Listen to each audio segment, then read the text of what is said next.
Good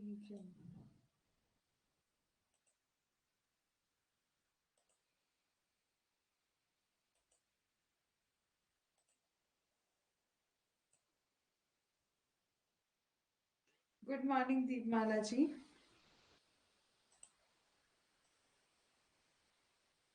रेखा ji good morning. Lalita ji good morning.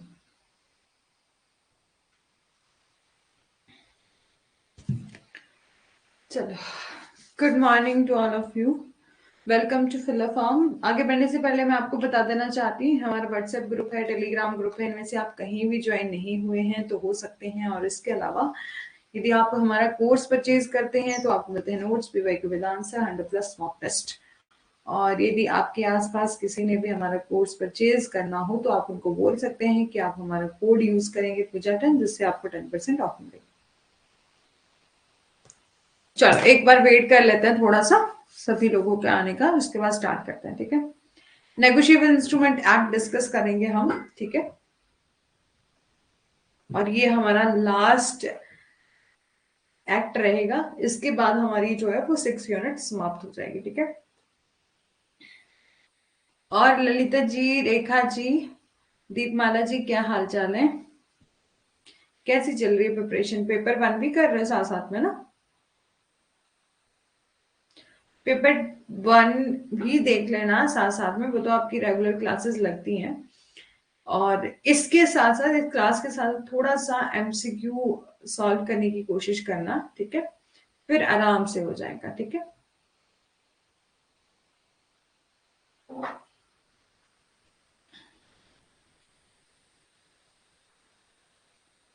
ठीक चल रही है। अच्छा, बहुत बढ़िया।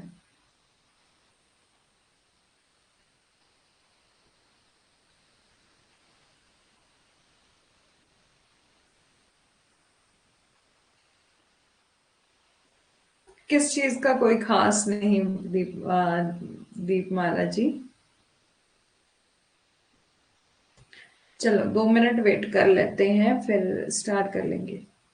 बाकी क्यों नहीं आ रहे? मोहम्मद जी, अभिजीत जी वगैरह, ब्रजेश जी भी नहीं आए।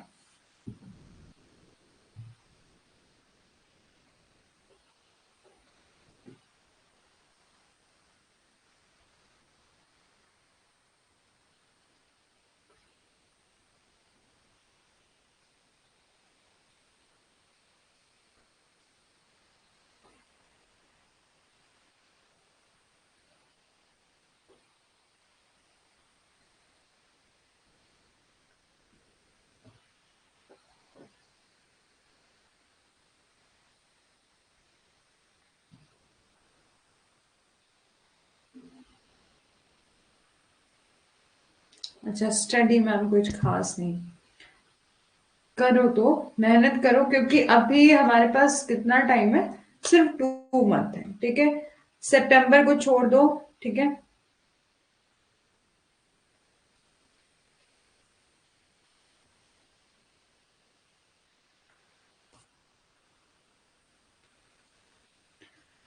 मैम सब सब्जेक्ट के एक एक करके एमसीक्यू प्रोवाइड करें।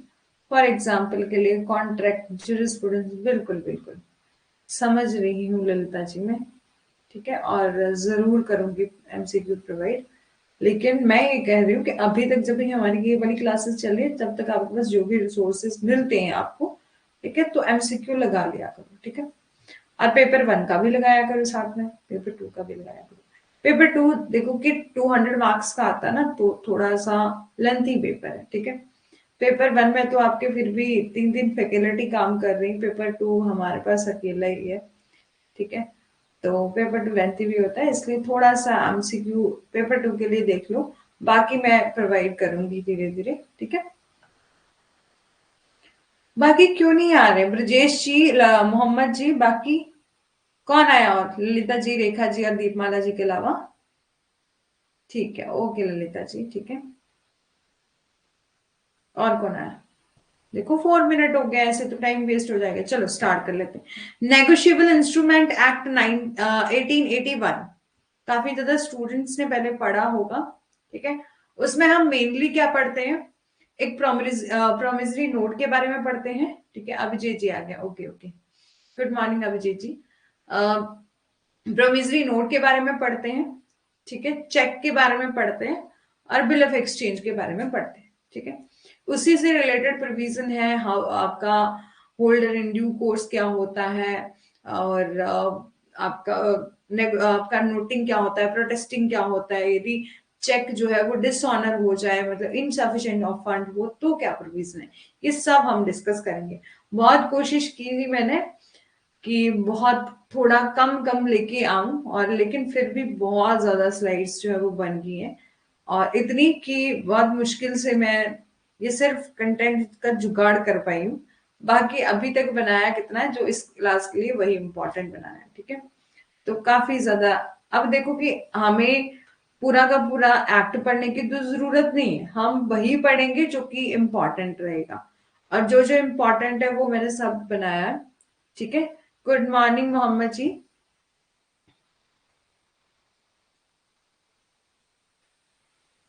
ठीक है, अभी तक हमने कुछ भी स्टार्ट नहीं किया है मोहम्मद जी। ठीक है, अभी आप लोगों का वेट ही हो रहा था। चलो स्टार्ट करते हैं, नेगोशिएबल इंस्ट्रूमेंट एक्ट। ठीक है, इंट्रोडक्शन देखते हैं। तो दिस एक्ट इज एनेक्टेड, एक मिनट एक मिनट एक मिनट,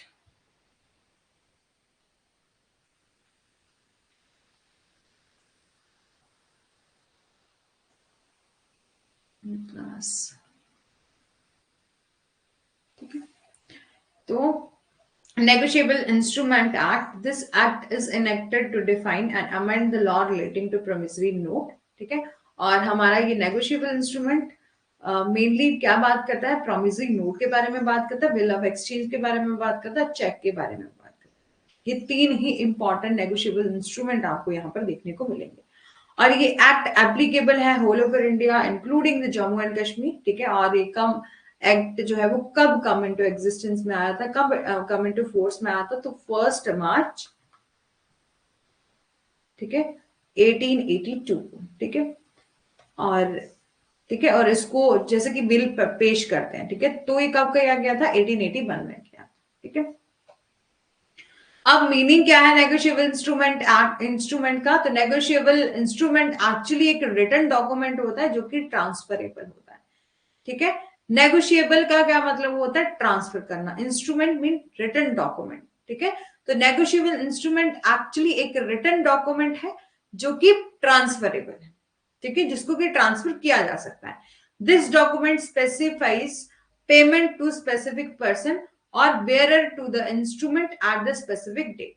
ठीक है, इस डॉक्यूमेंट में क्या लिखा होता है कि पेमेंट कौन पर्सन देगा, ठीक है, और किस पर्सन के पास ये इंस्ट्रूमेंट रहेगा, ठीक है, और किस पर्टिकुलर डेट को जो है वो पेमेंट मिलेगी।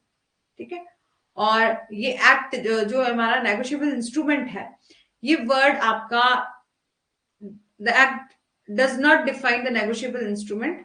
ठीक है, हाउएवर हम बात करें सेक्शन 13 में प्रोवाइड किया गया 3 काइंड ऑफ इंस्ट्रूमेंट के बारे में, प्रोमिसरी नोट क्या होता है, बिल ऑफ एक्सचेंज क्या होता है, चेक क्या होता है। ठीक है, अब बात करते हैं, ठीक है, कि मीनिंग ऑफ नेगोशिएबल इंस्ट्रूमेंट। तो सबसे पहले मान लो कि एक पीस ऑफ पेपर होता है, मतलब एक रिटन इंस्ट्रूमेंट, एक रिटन डॉक्यूमेंट होता है। ठीक है, और ट्रांसफरेबल होता है। ठीक है, ट्रांसफरेबिलिटी का मतलब है, transfer mean, negotiable mean transferability, जिसको ट्रांसफर किया जा सकता है, one person to another person जो है ट्रांसफर किया जा सकता है। पीस ऑफ पेपर मीन एक इंस्ट्रूमेंट, इंस्ट्रूमेंट को, एक डॉक्यूमेंट को हम पीस ऑफ पेपर कहते हैं। ठीक है, पीस ऑफ पेपर और एनी डॉक्यूमेंट।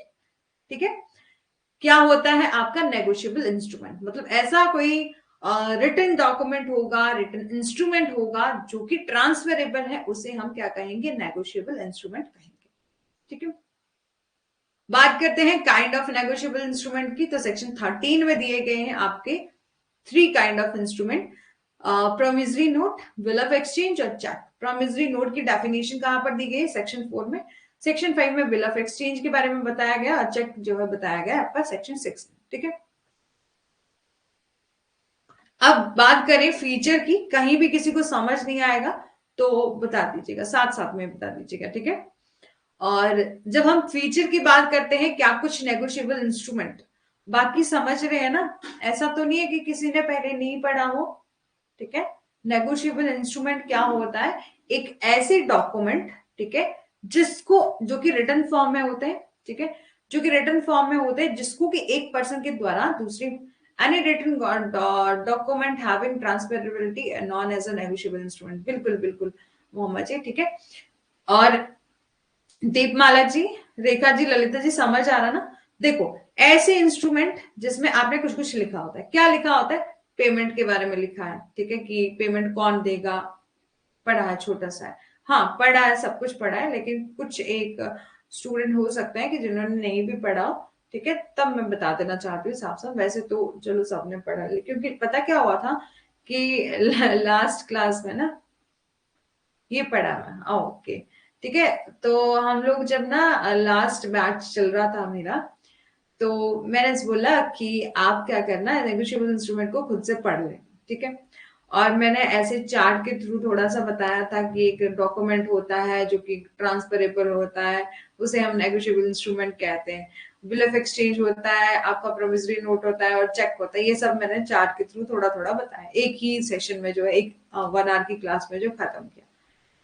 फिर एक स्टूडेंट ने बोला कि मैम मेरे को कुछ भी समझ नहीं आया, क्योंकि मैंने आज तक पहले पढ़ा नहीं है। वैसे तो हम लोगों ने भी पढ़ा है, बिजनेस लॉ में ये सब्जेक्ट था, ठीक है। और अदरवाइज हम जुडिशरी वगैरह का पेपर देते हैं, उसमें भी काफी ज्यादा इंपॉर्टेंट रहता है ये, मेंस में भी और प्री में भी, ठीक है।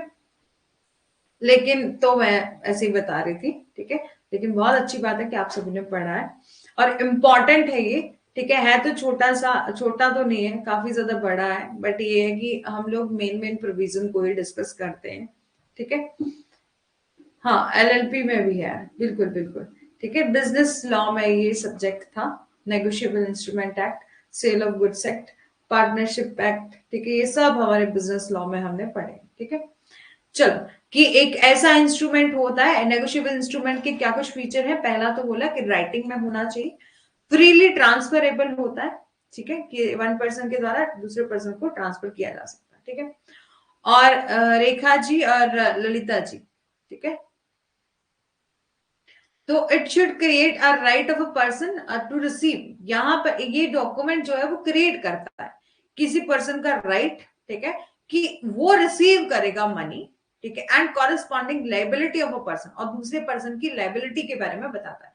अब देखो कि यहाँ पे प्रोमिसरी नोट बनाया, ठीक है, जिसमें एक पर्सन ने कहा कि मैं अपने इस दोस्त को इतने दिन में जो है वो इतने पैसे दूंगा, ठीक है, उसने प्रोमिसरी नोट बनाया। तो यहाँ पर एक पर्सन की लाइबिलिटी राइज हो गई, ठीक है, दूसरे पर्सन का राइट क्रिएट हो गया। दूसरा पर्सन जो है वो पैसे लेने का हकदार है, एक पर्सन जो है वो पैसे देने का हकदार है, तो इसकी लाइबिलिटी वहां पर क्रिएट हो गई, ठीक है। और of a person to pay money, ठीक है। और फिर बात करें कि holder title free from defects, जो कि धारक है उसकी उपाधि जो है वो दोष से मुक्त है। इसका मतलब है कि होल्डर इन ड्यू कोर्स, जिसके पास वो डॉक्यूमेंट होगा, ठीक है, वो एक्वायर करता है गुड टाइटल, कि उसके पास गुड टाइटल है respective any defects in the previous holder title, ठीक है, कि जो पिछले प्रीवियस कोई होल्डर था उसके स्वामित्व में किसी भी दोष के बावजूद एक धारक उचित समय पर एक अच्छा शीर्षक जो है वो प्राप्त कर सकता है, ठीक है। Holder in holder title free from defects की बात करी गई कि क्योंकि जिस भी पर्सन के पास ये डॉक्यूमेंट होगा, ठीक है, जो कि होल्डर इन ड्यू कोर्स होगा, वह एक्वायर कर सकता है गुड टाइटल, ठीक है।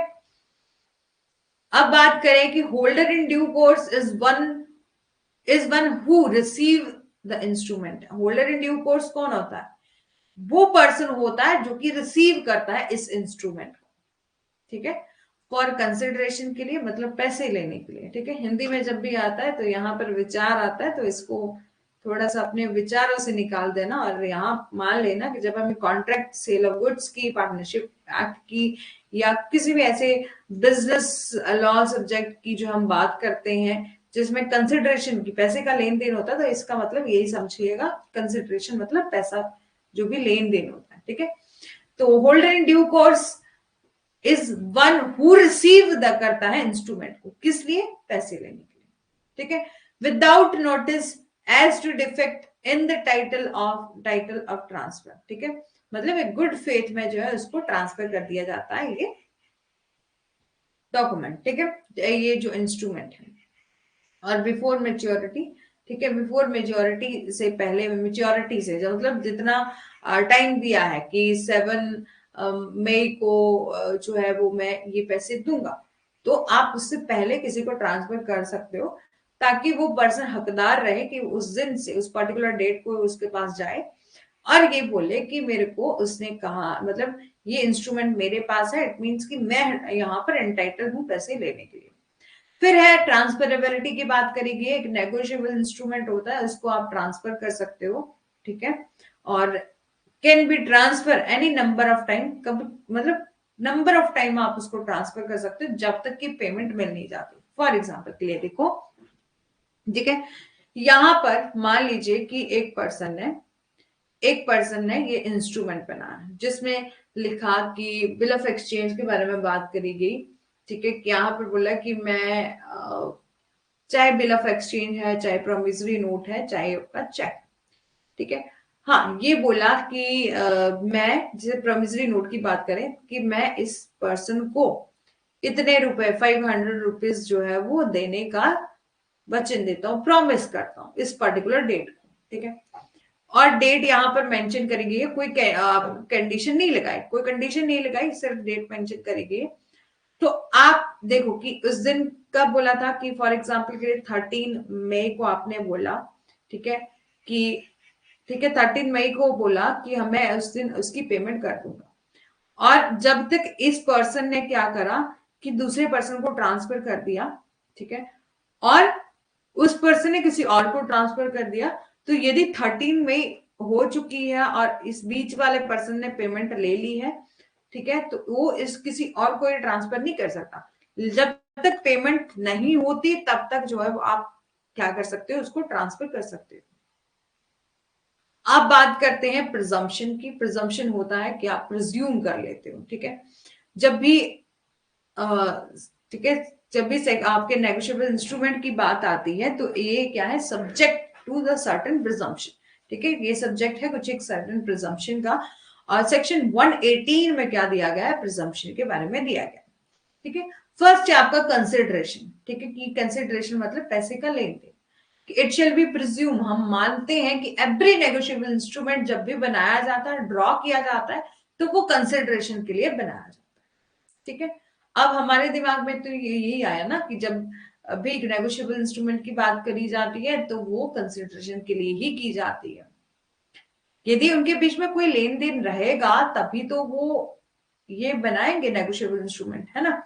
And that every such instrument when it was accepted, endorse, negotiated और ट्रांसफर, ठीक है। यहां पर बोला कि प्रत्येक जो भी इंस्ट्रूमेंट है, ठीक है, जब प्रत्येक लिखित जिसे स्वीकार किया गया है, जिसे एक्सेप्ट किया गया है, एंडोर्स किया गया है, नेगोशिएटेड किया गया है, ट्रांसफर किया गया है, वाज एक्सेप्टेड, ठीक है, वो या तो एक्सेप्ट हो गया है, एंडोर्स है, नेगोशिएटेड है, ट्रांसफर है, ट्रांसफर और फॉर कंसिडरेशन, ठीक है। तो हम ऐसा मानेंगे कि कोई भी ऐसा डॉक्यूमेंट है जिसको कि एक पार्टी ने बनाया, दूसरे ने एक्सेप्ट कर दिया, ठीक है, इंडोर्स डॉक्यूमेंट है आपका, नेगोशिएटेड किया गया, किसी दूसरे को दिया गया, मतलब ट्रांसफर किया गया, तो वो उसको एक्सेप्ट भी इसलिए किया गया है, इंडोर्स इसलिए किया है, नेगोशिएटेड इसलिए किया है, ट्रांसफर इसलिए किया है कंसिडरेशन लेने के लिए, ठीक है। हम ऐसा प्रिज्यूम करते हैं। प्रिज्यूम होता है मानना, कि जैसे कि प्रिजम्पशन की हम एविडेंस एक्ट में भी बात करते हैं, तो बोलते हैं कब कब जो है वो कोर्ट ये प्रिज्यूम कर लेगा, है ना, आता है ना। तो हम भी नेगोशिएबल इंस्ट्रूमेंट की बात करें तो हमारे माइंड में भी सबसे पहले ये आता है कि नेगोशिएबल इंस्ट्रूमेंट यदि बनाया गया है तो उसकी कुछ एक प्रिजम्पशन होगी। सबसे पहली प्रिजम्पशन क्या है, कि वो कंसिडरेशन के लिए बनाया गया होगा, पैसे के लेन देन के लिए बनाया गया होगा, है ना। और बी बोला कि डेट भी मेंशन करी गई होगी, तो it shall be presume that every negotiable instrument bearing a date was made और ड्रॉन ऑन सच डेट, ठीक है। ये माना जाएगा कि जिस भी आप डेट को आप बना रहे हो वो भी लिखी होगी, और जिस दिन डेट ऑफ मेच्योरिटी होगी, मतलब जिस दिन वो आपको पैसे मिलने वाले होंगे, वो भी वहां मेंशन होगी। अब देखो कि किसी एक पर्सन है ना प्रोमिसरी नोट बनाया, ठीक है। प्रोमिसरी नोट क्या होता है, सिर्फ आप एक प्रॉमिस करते हो कि मैं आपको इस वाला फलना डेट को जो है वो पैसे दूंगा। अब देखो कि इस पर्सन ने ना कोई फॉर एग्जाम्पल के लिए ये बना दिया, पूरा प्रोमिसरी नोट बना दिया, और एक पर्सन ने बी को कोई डेट यहां पर मेंशन नहीं करी कि बी को ये कुछ नहीं, यहाँ पर इस डॉक्यूमेंट में बी के बारे में कुछ नहीं लिखा कि आपको किस दिन जो है वो आपकी पेमेंट मिलेगी। तो ए के पास तो फिर अनलिमिटेड राइट रह गया, मतलब जब बात करें यदि उसको नहीं देने हैं पैसे तो वो लारे लगा रहा है कि आज नहीं दूंगा, कल दूंगा, परसों दूंगा, है ना। तो इस तरह जो है वो कर रहा है, तो यहाँ हम नहीं कहेंगे कि नेगोशिएबल इंस्ट्रूमेंट जो है वो सही नहीं है यदि उसमें डेट मेंशन नहीं करी होती। डेट तो मेंशन होनी ही चाहिए, ठीक है। जो तारीख वाला प्रत्येक जो भी कार्य है वो लिखित ऐसी तारीख को बनाया गया या निकाला गया था, ठीक है, ये हम मानेंगे, प्रिज्यूम करेंगे कि डेट भी उसमें मेंशन होगी, तभी वो नेगोशिएबल इंस्ट्रूमेंट होगा।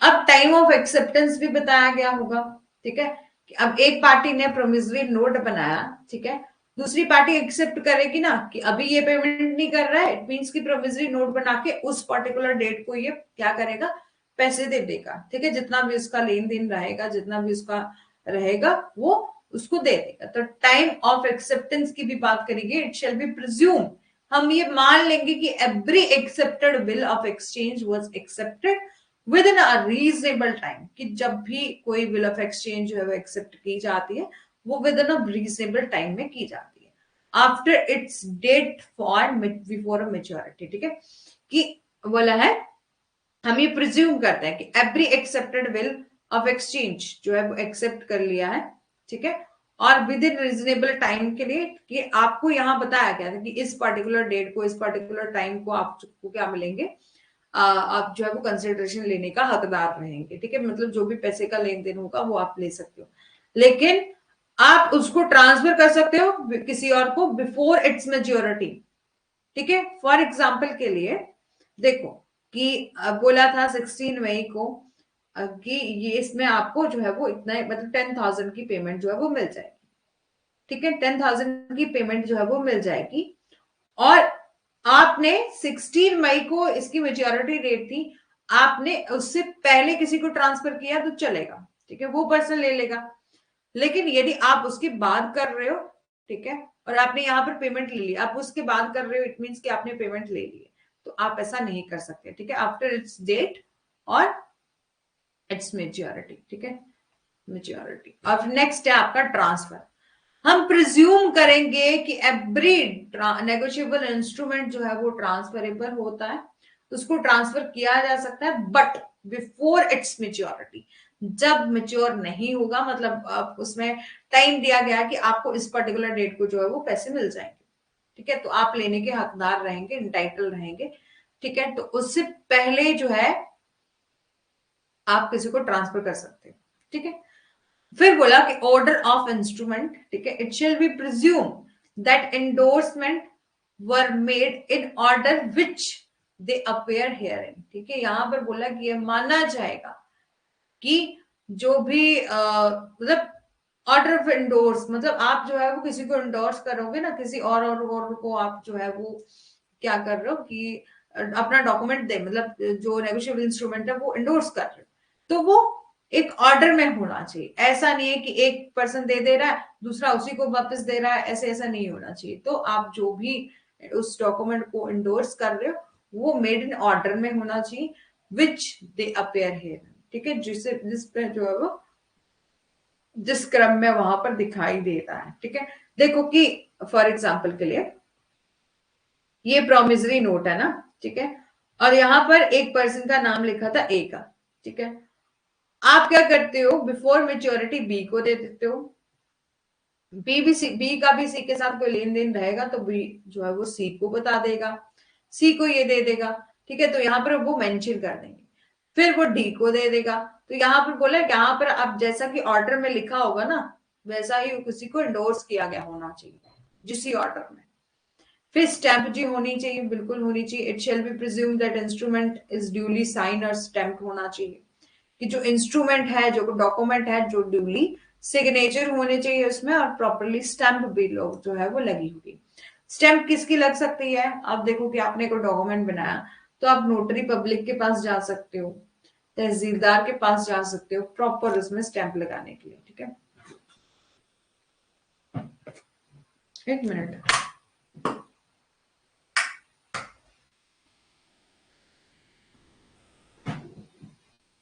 ठीक है, अब बात करते हैं, यहां तक बताओ कि सभी को समझ आ गया जो भी हमने इंट्रोडक्शन में किया? ठीक है, समझ आ गया?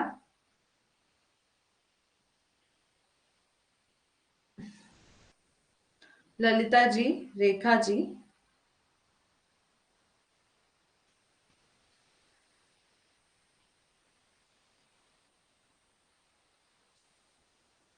ठीक है।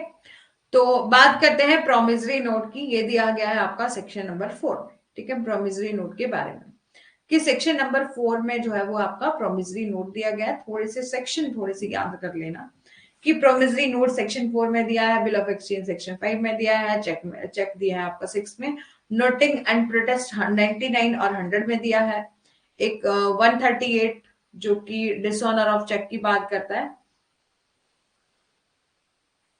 हाँ, जिस तरह से इंडोर्स किया है वैसे ही माना जाएगा, उसमें बाद में किए गए चेंजेस कंसिडर नहीं किए जाएंगे, बिल्कुल।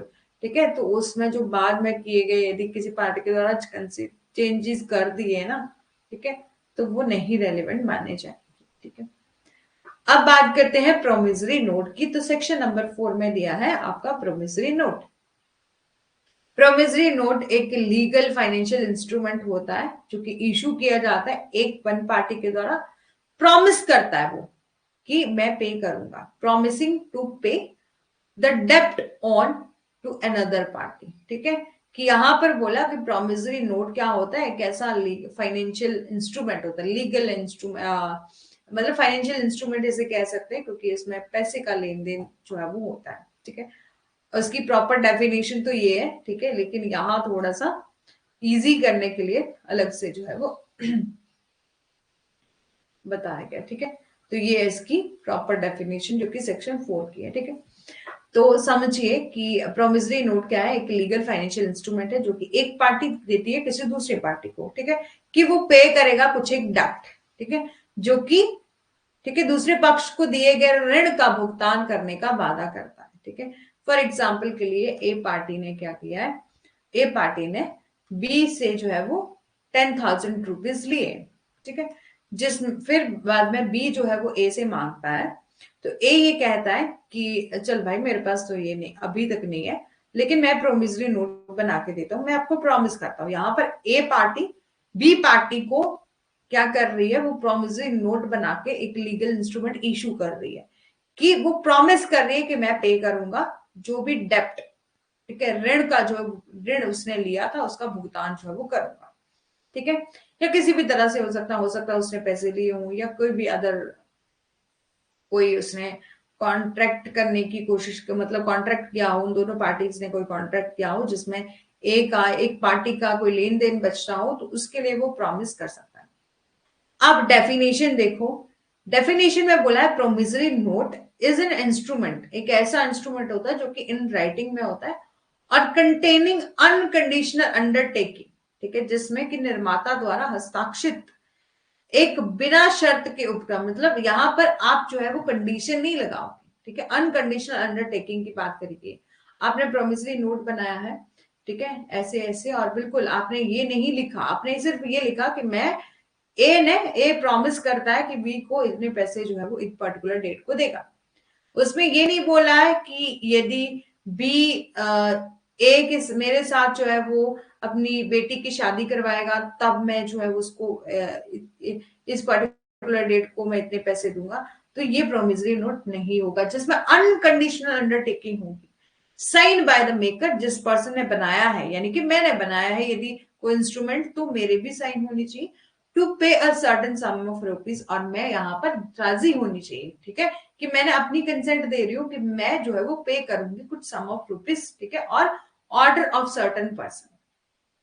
ठीक है, और to bearer of the instrument. ठीक है, ऑर्डर ऑफ सर्टन इंस्ट्रूमेंट की बात, सर्टन पर्सन की बात करेंगे कि उसके आदेश पर यदि ये बी कहता है, ठीक है, ये बी बाद में क्या करता था, किसी दूसरे को इंडोर्स करता था, दूसरे को जो है वो ट्रांसफर कर देता है।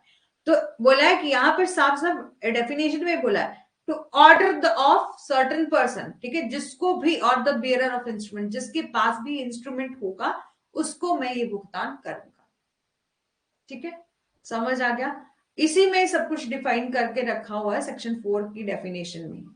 ठीक है, बस ये है कि थोड़ा घुमा फिरा के जो है वो हम इसको पढ़ते हैं, और मेन फीचर वगैरह ये वहां ही से सब कुछ निकलता है। अब नोट याद रखना है इसमें, बैंक नोट। बैंक नोट देखो कि बैंक में लिखा होता है ना कि बैंक के जो नोट होते हैं, बैंक नोट और करेंसी नोट, जैसे कि आपके 100 रुपीज का नोट होता है, ठीक है, और जैसे कि आपके सारे जितने भी आपके करेंसी नोट है, वहां पर लिखा होता है ना, मैं धारक को 100 रुपया देने का वचन देता हूं, तो ये जो है वो प्रॉमिसरी नोट नहीं होते। ठीक है, ये थोड़ा सा ध्यान में रखना है। अदरवाइज आपको यही से देखने को मिल जाएगा प्रोमिसरी नोट क्या होते हैं, कैसे इंस्ट्रूमेंट होते हैं जो कि राइटिंग में होते हैं, और उसमें कंटेनिंग क्या, उसमें बताया गया होता अनकंडीशनल अंडरटेकिंग, जिसमें निर्माता जिसने बनाया है हस्ताक्षरित एक बिना शर्त, जिसने यदि हस्ताक्षर किए हैं, ठीक है, यदि उसने अपनी कंसेंट दी है तो वो अनकंडीशनल अंडरटेकिंग के लिए दी है, उसके लिए कोई शर्त वहां पर रखी नहीं गई है। फिर तभी जो है वो कोई शर्त के बिना ही साइन किए हैं मेकर के द्वारा, मतलब उस बनाने वाले पर्सन के द्वारा, ठीक है, कि वो पे करेगा कुछ सर्टेन सम ऑफ रुपीज, और ऑर्डर, ये तो या तो उस पर्सन को पे करेगा, और ये तो ऑर्डर ऑफ जो पर्सन, ठीक है, जिसके लिए उसने, जैसे कि फॉर एग्जाम्पल के बी के लिए ए ने यहां पर बोला कि मैं बी को पैसे दूंगा, तो या तो वो बी को देगा, या इसके द्वारा कहीं ऑर्डर किया जाएगा किसी दूसरे पर्सन को, तो वो उसको देगा, जिसके भी पास जो है वो बेयरर ऑफ इंस्ट्रूमेंट होगा, जिस पर्सन का के पास जो वो इंस्ट्रूमेंट होगा, ठीक है, उसी को जो वो पेमेंट करेगा। Promissory note represent that drawer having the liability, हाँ, ड्रॉर के पास लाइबिलिटी होती है कि वो पे करेगा कुछ एक सर्टेन सम ऑफ मनी, ठीक है, बेयरर यानी कि जिसके भी पास इंस्ट्रूमेंट होगा, जिसे हम ड्रॉई कहते हैं, ठीक है, जिसके लिए वो इंस्ट्रूमेंट बनाया गया होता है। अब यहां से समझो, यहां पर बोला कि पार्टीज ऑफ प्रोमिसरी नोट क्या होता है, एक मेकर होता है और दूसरा पे होता है। एक यहां पर ठीक है, यहां पर एक पार्टी को हम क्या कहते हैं, फर्स्ट पार्टी को जो बनाता है, मेकर जो होता है, उसे हम कहते हैं आपका, ठीक है, फर्स्ट पार्टी को हम मेकर कहते हैं, और दूसरी पार्टी जिसको आपने पैसे देने हैं, ठीक है, उसे हम क्या कहते हैं, आपका पे कहते हैं, ठीक है, पे कहते हैं। मेकर एक ऐसा पर्सन होता है जो मेक करता है, जो कि बनाता है प्रोमिसरी नोट को, और प्रॉमिस करता है कि मैं क्या करूंगा, आपको पेमेंट करूंगा, प्रॉमिस करता है वो पे करने के लिए, उसे हम मेकर कहते हैं। अब पे की बात करेंगे, pay to whom the payment to be made, ठीक है, जिसको पेमेंट जो है वो दी जानी है, ठीक है, कि जिसको पेमेंट दी जानी है, जिसको पेमेंट आने वाली है, जैसे कि फॉर एग्जाम्पल के लिए कि मोहम्मद जी अभिजीत जी से कहते हैं कि मैं आपको जो है वो 10,000 रुपीज दूंगा, ठीक है, और यहां पर मोहम्मद जी कहते हैं और रिटर्न में उसको लिख कर देते हैं कि मैं प्रॉमिस करता हूं कि मैं अभिजीत जी को 10,000 रुपीज देगा, ठीक है, बट उसमें याद रखना है कंडीशन नहीं होनी चाहिए, यार पैसा नहीं मिलोगे, अभिजीत जी मेरा ये काम करेंगे तो मैं पैसे दूंगा ना, अनकंडीशनल अंडरटेकिंग की बात करेंगे कि आप जो है वो फ्रीली है, अनकंडीशनल अंडरटेकिंग दे रहे हैं अपनी, ठीक है, यहाँ पर मेकर, मेकर कौन हुए, मोहम्मद जी जो कि बना रहे हैं, पे कौन हुए, जिसको कि आपने पैसे देने हैं, जिसको कि the person to whom the payment is to be made called as a payee, ठीक है, पे कौन हुए, तो अभिजीत जी हुए, ठीक है, ठीक है। अब बात करें असेंशियल्स ऑफ प्रोमिसरी नोट की, ठीक है, तो promissory note must be in writing में होना चाहिए, ठीक है, जिसमें आप जो है वो उस आपने कंटेन करा हो अंडरटेकिंग, ठीक है, कि आपने जो है अंडरटेकिंग करी हो कि मैं पे करूंगा, ठीक है, कि आप पे करने के बारे में बोल रहे होने चाहिए उसमें। फिर it must be express promise to pay, कि आप जो है एक्सप्रेस प्रॉमिस करोगे कि मैं पे करूंगा, ठीक है, बाय ऑरल। एक्सप्रेस का क्या मतलब होता है, जल्दी से बताओ। एक्सप्रेस और इम्प्लाइड कॉन्ट्रैक्ट देखे हैं, एक्सप्रेस और इम्प्लाइड कई बार हमने समझा है। एक्सप्रेस होता है जब आप बाय वर्ड या ऑरल फॉर्म में कुछ भी कहते हो, कोई भी कॉन्ट्रैक्ट करते हो या किसी भी तरीके से रिप्रेजेंट आप बाय वर्ड या ऑरल तरीके से, तो यहाँ पर भी जो है वो इन राइटिंग में जो है वो आपका प्रोमिसरी नोट होगा, और जिसमें एक्सप्रेस किया होगा कि मैं प्रॉमिस करता हूं कि मैं पे करूंगा, और प्रॉमिस टू पे शुड बी अनकंडीशनल, ठीक है, एक्सप्रेस बाय वर्ड और ऑरल, और इम्प्लाइड होता है बाय कंडक्ट, ठीक है, जब आपने कुछ बोला नहीं और बाय कंडक्ट ही जो है वो आपको शो हो गया, ठीक है, बिल्कुल बढ़िया, ठीक है। अब बोला कि प्रॉमिस टू पे, ठीक है, अनकंडीशनल, ठीक है, कि शुड बी अनकंडीशनल होना चाहिए, आपने कोई कंडीशन नहीं लगाई है कि यहाँ पर मोहम्मद जी या अभिषेक जी के बारे में जैसे हमने एग्जांपल लिया था कि यहाँ पर कोई वो प्रॉमिसरी नोट बनाते हैं, तो वो ऐसा नहीं कहेंगे कि अभिजीत जी आप ये पर्टिकुलर काम करोगे, आप मेरे को पेपर टू लॉ के नोट्स दोगे, तब मैं आपको जो है वो ये पैसे ट्रांसफर करूंगा ना, ऐसा तो बिल्कुल नहीं होगा, ठीक है। जो प्रॉमिस होगा पे करने का वो अनकंडीशनल होना चाहिए, promissory note must be sign होना चाहिए बाय द मेकर, जिसने उसको बनाया है उसके द्वारा भी साइन होना चाहिए, और सम पेबल मस्ट बी सर्टेन, और आपने कोई ना कोई दय राशि वहां पर जो है वो लिखी हो, ठीक है, स्पेसिफिक भी आपने मेंशन किया, कोई भी एम्बिग्युइटी नहीं होनी चाहिए, स्पष्ट बात होनी चाहिए, बिल्कुल स्पष्ट आपने लिखा है 10,000 मीन 10,000, इस पर्टिकुलर डेट को मीन इस पर्टिकुलर डेट को, सब कुछ आपने मेंशन किया। तो sum payable must be certain, the instrument must contain a promise to pay money और मनी ओनली, ठीक है, जो भी दस्तावेज है वो केवल धन और धन का भुगतान करने का जो है वो वादा करता है। सिर्फ यहाँ पर जो इंस्ट्रूमेंट या प्रोमिसरी नोट आप कभी भी बात करो, कभी आपको एमसीक्यू में आ जाए या किसी भी, ठीक है, तो वहां पर आ जाए कि प्रोमिसरी नोट क्या मनी के अलावा किसी और चीज के लिए जो है वो हम यूज कर सकते हैं, तो नहीं कर सकते। जब भी आप प्रोमिसरी नोट की बात करेंगे तो एक ऐसा इंस्ट्रूमेंट है जहां पर प्रॉमिस किया जाता है कि मैं पे करूंगा मनी, सिर्फ मनी ओनली, अदरवाइज आप ऐसा नहीं कर सकते कि आप जो है वो किसी लड़की के साथ, जैसे कि कोई लड़का लड़की को बोले कि मैं आपसे शादी करने का वचन देता हूं, तो ये प्रॉमिसरी नोट नहीं होगा, ठीक है, अनकंडीशनल इंस्ट्रूमेंट होना चाहिए, बिल्कुल मोहम्मद जी, और ओनली जो है वो बात करी गई हो पे करने के सिर्फ और सिर्फ मनी को, और साइन होना चाहिए किसके द्वारा, मेकर के द्वारा, जिसकी लाइबिलिटी बनती है उसी का तो साइन होगा ना, ठीक है। और अदर इंपॉर्टेंट पॉइंट है कि the maker and payee must be certain, ठीक है, और जो मेकर है और पे जो है वो एक भुगतान करता जो है वो निश्चित होना चाहिए, ठीक है, ऐसा नहीं होगा कि हाँ आगे इंडोर्स किया जा सकता है उसको, लेकिन आप जो मेकर है वो पैसे देने वाला एक निश्चित होना चाहिए, और पे भी जो है वो यदि उस इंस्ट्रूमेंट में जिस चीज को इंडोर्स किया है, जिस जो भी बेयरर ऑफ इंस्ट्रूमेंट है आप उसी को पे करोगे, ठीक है, और ये बात सर्टेन होनी चाहिए, ऐसा नहीं है कि इंस्ट्रूमेंट किसी और के पास है और पेमेंट कोई और ले रहा है। हो सकता है कि देखो कि कभी कभी ना लोग थोड़े बनते हैं कि देखो कि यहाँ पर एक प्रोमिसरी नोट बनाया था ए ने बी को, ठीक है, बी को बोला कि आपको मैं इतने 10,000 रुपीज जो है वो प्रॉमिस करता हूँ पे करने के लिए, कोई कंडीशन लेगा, बिल्कुल बढ़िया प्रोमिसरी नोट हो गया। तो बी ने क्या करा ना, उसको आगे ट्रांसफर कर दिया, सी को कर दिया, ठीक है, और जिस दिन डेट ऑफ मेच्योरिटी थी, फॉर एग्जाम्पल के लिए 15 मई थी, तो जिस दिन ये खुद भी पैसे लेने के लिए आ गया और ये सी भी आ गया, तो ऐसा बिल्कुल नहीं होना चाहिए, जिस भी पर्सन के पास वो इंस्ट्रूमेंट होगा, ठीक है, तो वो उसी को पैसे दिए जाएंगे, उसी को हम पे ही कहेंगे।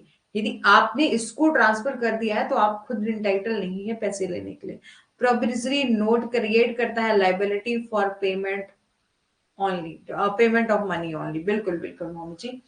और stamping of promissory note is essential under the Stamp Act, Indian Stamp Act 1899 की बोला है कि इंडियन स्टैंप एक्ट के अंडर जो प्रोमिसरी नोट है उसमें स्टैंप जरूर होनी चाहिए, ठीक है, और unstamped promissory note is not admissible in evidence, ठीक है, और अनस्टैम्प्ड जो भी प्रोमिसरी नोट है वो एडमिसिबल नहीं होंगे इन एविडेंस में, और know shoot can be maintain, ठीक है, बिना मोहर लगा हुआ वचन पत्र जो है वो साक्ष्य के रूप में स्वीकार नहीं किया जाएगा, कि जिस डॉक्यूमेंट पर, जिस इंस्ट्रूमेंट पर, प्रोमिसरी नोट पर जो यदि स्टैंप नहीं लगी है, ठीक है, तब हम से कहेंगे कि ये एडमिसिबल नहीं है। कोर्ट में भी वही चीजें एडमिसिबल होती हैं जो कि रेलेवेंट होती है, जिसमें प्रॉपर आपका जितना भी स्टैंप वगैरह जो भी फॉर्मेलिटीज हैं लीगली तौर पर वो होनी चाहिए। लिमिटेशन पीरियड कितना रहता है प्रोमिसरी नोट के केस में फाइल करने का सूट को? तो 3 ईयर। देखो कितनी इंपॉर्टेंट अनदर चीजें आपको पता चल रही है ना, लिमिटेशन एक्ट में भी पहुंच के प्रोमिसरी नोट यदि आपने बनाया है तो आप कब तक फाइल कर सकते हो केस? 3 सालों तक। देखो फॉर एग्जाम्पल के लिए आपने उस दिन प्रोमिसरी नोट बनाया, ठीक है, और ये बोला था कि 1 मंथ, ठीक है, 1 महीने के बाद 30 मई को फॉर एग्जाम्पल के लिए आपको पेमेंट दे दी जाएगी। आपको पता चल गया कि इस दिन इसने पेमेंट नहीं दे रही, ठीक है, और इसने इनकार कर दिया कि मेरे को पेमेंट नहीं देनी है, तो वहां पर आपकी इस दिन से लेकर जिस दिन आपका जो प्रोमिसरी नोट है, ठीक है, उसमें जो है वो पैसे देने से आपको मना करती है, डिसऑनर हो, ठीक है।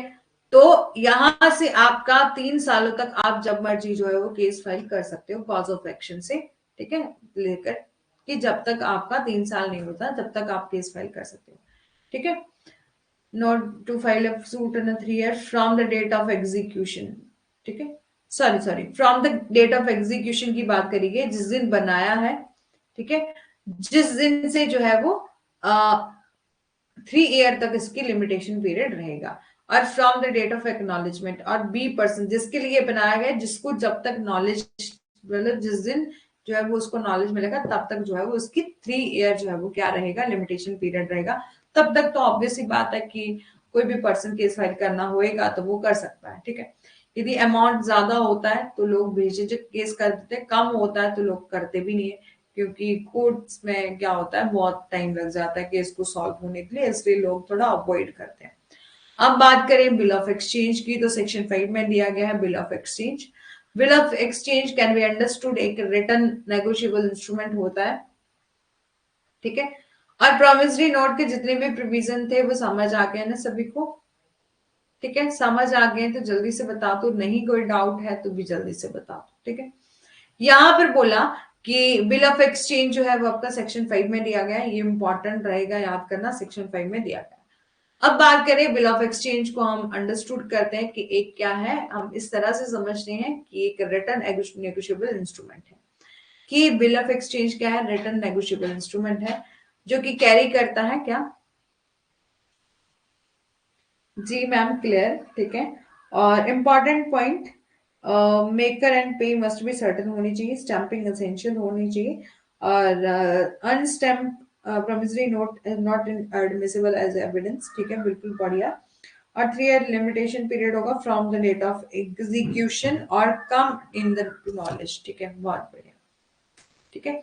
चलो अब बात करते हैं हम बिल ऑफ एक्सचेंज की। तो bill of exchange can be understood as written और नेगोशिएबल, ठीक है, इंस्ट्रूमेंट। यहां पर बोला कि बिल ऑफ एक्सचेंज क्या है? आपका रिटन नेगोशिएबल इंस्ट्रूमेंट है जिसमें अनकंडीशनल ऑर्डर किया होता है पे करने के लिए कुछ एक specific sum of rupees, sum of money to one person and और टू होल्डर ऑफ इंस्ट्रूमेंट, ठीक है, और दूसरे पर्सन को जो कि होल्डर है किसी इंस्ट्रूमेंट का, ठीक है। और डायरेक्शन यहां पर दी गई होती है, किसी पर्सन को डायरेक्ट किया गया as directed to instrument by the maker. और bill of exchange is either payable on demand after the specified term, ठीक है। यहां पर बोला कि बिल ऑफ एक्सचेंज क्या होता है? आइदर पेबल ऑन डिमांड होता है जब स्पेसिफिक टर्म जो है वो डिफाइन करी की होती है, ठीक है। अब डेफिनेशन को देखें कि बिल ऑफ एक्सचेंज क्या है? एक ऐसा इंस्ट्रूमेंट है जो कि रिटन में होता है, राइटिंग में होता है, अनकंडीशनल अंडरटेकिंग होता है, ये भी अनकंडीशनल अंडरटेकिंग की बात करेगी। साइन किसके द्वारा होता है? मेकर के द्वारा। और यहाँ पर डायरेक्ट किया जाता है पे करने के लिए सर्टन पर्सन को, कि आप पे करोगे certain sum of money only to, और ऑर्डर टू सर्टन पर्सन जिसके भी पास जो है वो ये इंस्ट्रूमेंट रहेगा, ठीक है। यहां पर भी यही बात बोली गई है कि, ठीक है, कि यहां पर अनकंडीशनल ऑर्डर होगा, ठीक है, और यहां पर पेमेंट नहीं होगा, सॉरी प्रॉमिस नहीं होगा, बल्कि डायरेक्ट किया होगा एक पर्सन को कि आप पे करोगे, ये ऑर्डर दिया होगा, ठीक है, कि आप जो है वो पे करोगे सर्टन सम ऑफ रुपीज, ठीक है, जो भी यहां मेंशन रहेगा, ठीक है। अब बात करें इसमें होता है आपका ड्रॉर, ड्रॉई और पे, तीन लोग होते हैं, ठीक है। एक ड्रॉर होता है जिस the person who gives the order, ठीक है, जो कि आपका ऑर्डर देता है, टू पे, और who make the bill of exchange, जो कि बिल ऑफ एक्सचेंज को बनाता है। ड्रॉई वो पर्सन होता है हु डायरेक्ट करता है पे करने के लिए, इज कॉल्ड द ड्रॉई, कि वो पर्सन जो कि डायरेक्ट करता है, हु इज डायरेक्टर, ठीक है। To pay is called the drawee, and when the drawee accept, जब ड्रॉई एक्सेप्ट कर लेता है बिल को, उस बिल ऑफ एक्सचेंज को, तो हम उसको क्या कहते हैं, ये एक्सेप्टर है।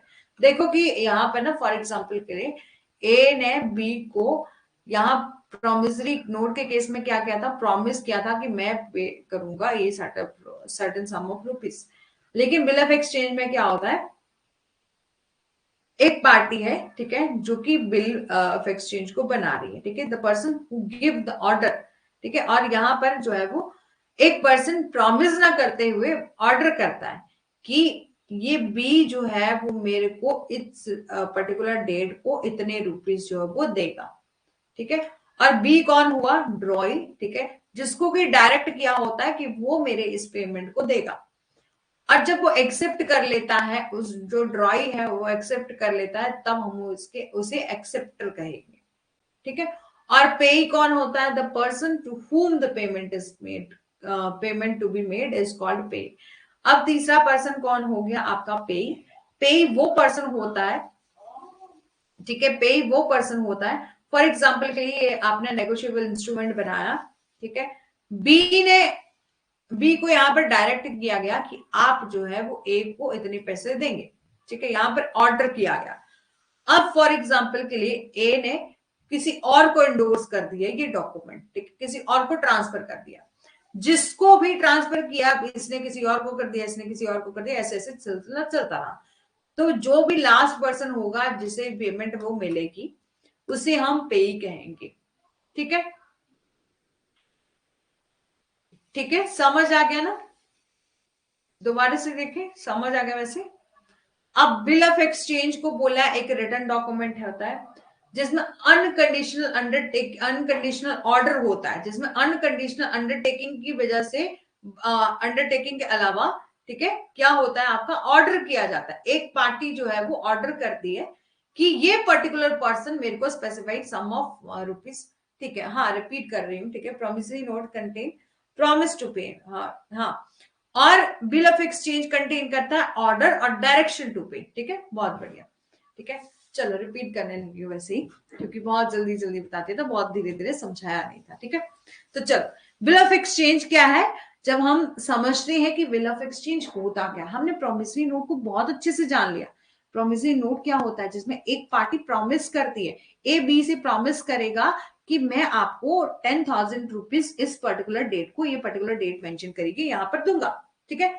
लेकिन यदि हम बिल ऑफ एक्सचेंज की बात करें तो ये एक ऐसा रिटन इंस्ट्रूमेंट होता है, नेगोशिएबल नेगोशिएबल इंस्ट्रूमेंट होता है। एक तो बोला कि रिटन होगा, दूसरा अनकंडीशनल ऑर्डर होता है, ठीक है। उसमें क्या था, अंडरटेकिंग था ना बिल ऑफ एक्सचेंज में, अनकंडीशनल अंडरटेकिंग। देखो यहां पर अंडरटेकिंग था कि जो निर्माता था, जो कि बनाने वाला था, जो खुद से अंडरटेकिंग दे रहा था, अपनी अंडरटेकिंग दे रहा था कि मैं क्या करूंगा, आपको पेमेंट करूंगा। लेकिन यहां बिल ऑफ एक्सचेंज के केस में क्या होता है, अनकंडीशनल ऑर्डर होता है, ठीक है, कि बिना किसी कंडीशन से आप जो है वो ऑर्डर कर रहे हो कि आप पे करोगे, कि दूसरे पर्सन को ऑर्डर कर रहे हो कि आप पे करोगे मेरे को स्पेसिफाइड सम ऑफ रुपीज, ठीक है, जितने भी मनी है, किसी पर्सन को, और होल्डर ऑफ इंस्ट्रूमेंट को, जिसके भी पास जो है वो,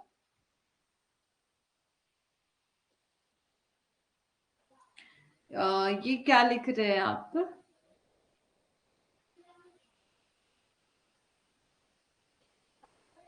रेखा जी, देखो कि बिल ऑफ एक्सचेंज समझो, ठीक है।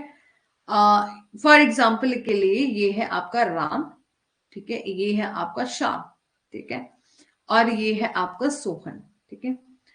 तो ये राम ना, ये इस राम ने, ठीक है, श्याम जी से जो है वो पैसे लेने हैं, फॉर एग्जाम्पल के लिए पैसे लेने, यहां पर समझो। तो यहां राम जो है वो एक बिल ऑफ एक्सचेंज बनाएंगे, बिल ऑफ एक्सचेंज बनाएंगे, विनिमय पत्र जिसे कहते हैं। और यहां पर पहले तो बोला कि एक ऐसा रिटन इंस्ट्रूमेंट होगा, एक ऐसा नेगोशिएबल इंस्ट्रूमेंट होगा जो कि अनकंडीशनल ऑर्डर होगा। यहां पर ये नहीं बोलोगे कि आप मेरे को पैसे कब देना, तब देना जब ये पर्टिकुलर डेट आप कंडीशन पूरी हो जाएगी ना। ये है अनकंडीशनल ऑर्डर, ठीक है, इतनी अनकंडीशनल, ठीक है। और यहां पर ऑर्डर अंडरटेकिंग ना देते हुए हम क्या कर रहे हैं, ऑर्डर दे रहे हैं। यहां पर राम ये नहीं करेगा कि मैं प्रॉमिस करता हूं, राम शाम को कहेगा, ऑर्डर करेगा कि इस पर्टिकुलर डेट को शाम मेरे को इतने पैसे दो देंगे, ठीक है। यहां पर ऑर्डर कैसे किया जा रहा है, शाम को किया जा रहा है, ठीक है। शाम को ऑर्डर किया जा रहा है कि आप मेरे को इस पर्टिकुलर डेट को इतने पैसे देंगे। और उस पर्सन या तो मेरे को देंगे या तो उस पर्सन को देंगे जिसके पास ये इंस्ट्रूमेंट होगा। फॉर एग्जाम्पल के लिए राम ने भले ही इसको बनाया था, ऑर्डर किया था शाम को कि आप यहां पर इतनी पेमेंट करोगे, और शाम ने फिर क्या कर दिया, ठीक है, जिस दिन उसको एक्सेप्ट कर लिया, फॉर एग्जाम्पल ये एक्सेप्ट कर दिया, ठीक है, कि मेरे को ये बिल ऑफ एक्सचेंज जो है वो ठीक लगा और मेरे पास अभी पैसे नहीं है, मैं आपको जो है वो बाद में दे दूंगा। फिर राम ने क्या किया, ठीक है, राम का कोई बिजनेस कॉन्ट्रैक्ट चल रहा होगा सोहन के साथ भी, तो राम ने सोचा कि चलो यहां से पेमेंट जो है वो आ जाएगी, तो आप क्या करो, मेरे इस बिल ऑफ एक्सचेंज को ही रख लो। तो यहां पर ऑर्डर किया गया है कि आप स्पेसिफाई पे करोगे ये स्पेसिफिक सम ऑफ रुपीज जो भी यहां मेंशन किया गया है, या तो उस पर्सन को, या तो आप मेरे को करोगे, या तो जिसके पास ये इंस्ट्रूमेंट होगा जो कि होल्डर ऑफ इंस्ट्रूमेंट होगा, ठीक है, उसको जो है वो आप क्या करोगे, पेमेंट करोगे। यहां पर डायरेक्शन दी गई है, डायरेक्ट किया गया है as the instrument by the maker, ठीक है, कि जैसा कि निर्माता द्वारा लिखित में निर्देशित किया गया है कि आप जो है वो या तो मेरे को दोगे या किसी और को, मतलब जिसके भी पास ये इंस्ट्रूमेंट होगा आप उसको पैसे दोगे, ठीक है। Bill of exchange is either payable on demand, ठीक है, एक बिल ऑफ एक्सचेंज जो है तो बिल या तो मांग पर निर्देशित अवधि के बाद जो है वो देय होता है। यहां पर बोला कि bill of exchange is either payable on demand after specified time, ठीक है, कुछ time. Director of a company order to manager to make bill of exchange for another company.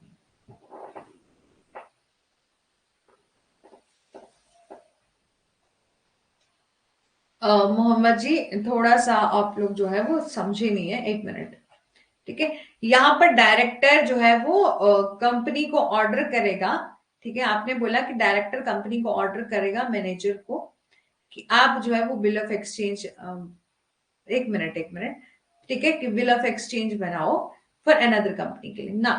यहां पर बोला कि बिल ऑफ एक्सचेंज एक ऐसा रिटन इंस्ट्रूमेंट है, फॉर एग्जाम्पल के लिए मैंने बताया। अब देखो, एक रिटन स्टेटमेंट जिसका use most of international business में किया जाता है,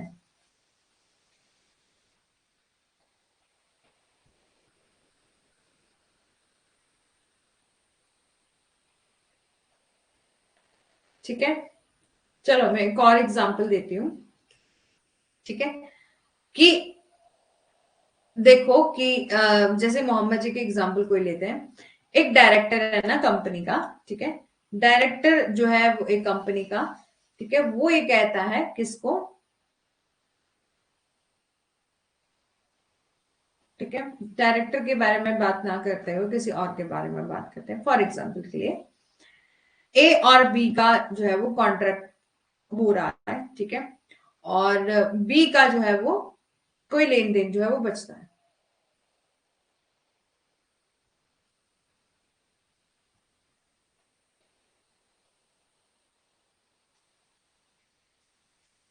नहीं, कमर्शियल पर्पस के लिए, सुनो, ठीक है, यहां पर ए ने, ठीक है, बी को कोई सामान सप्लाई किया, फॉर एग्जाम्पल के लिए कोई भी जैसे रॉ मटेरियल सप्लाई करा, और बी ने कहा ए को कि मेरे पास अभी पैसे नहीं, ठीक है। तो यहाँ पर बी ने ए को कहा कि मेरे पास अभी पैसे नहीं है, ठीक है, तो ए बोलते हैं कि यहाँ वो एक बिल ऑफ एक्सचेंज बनाते हैं, ठीक है, ठीक है। ये पेन कहाँ जा रहा है मेरा, एक मिनट रुकना।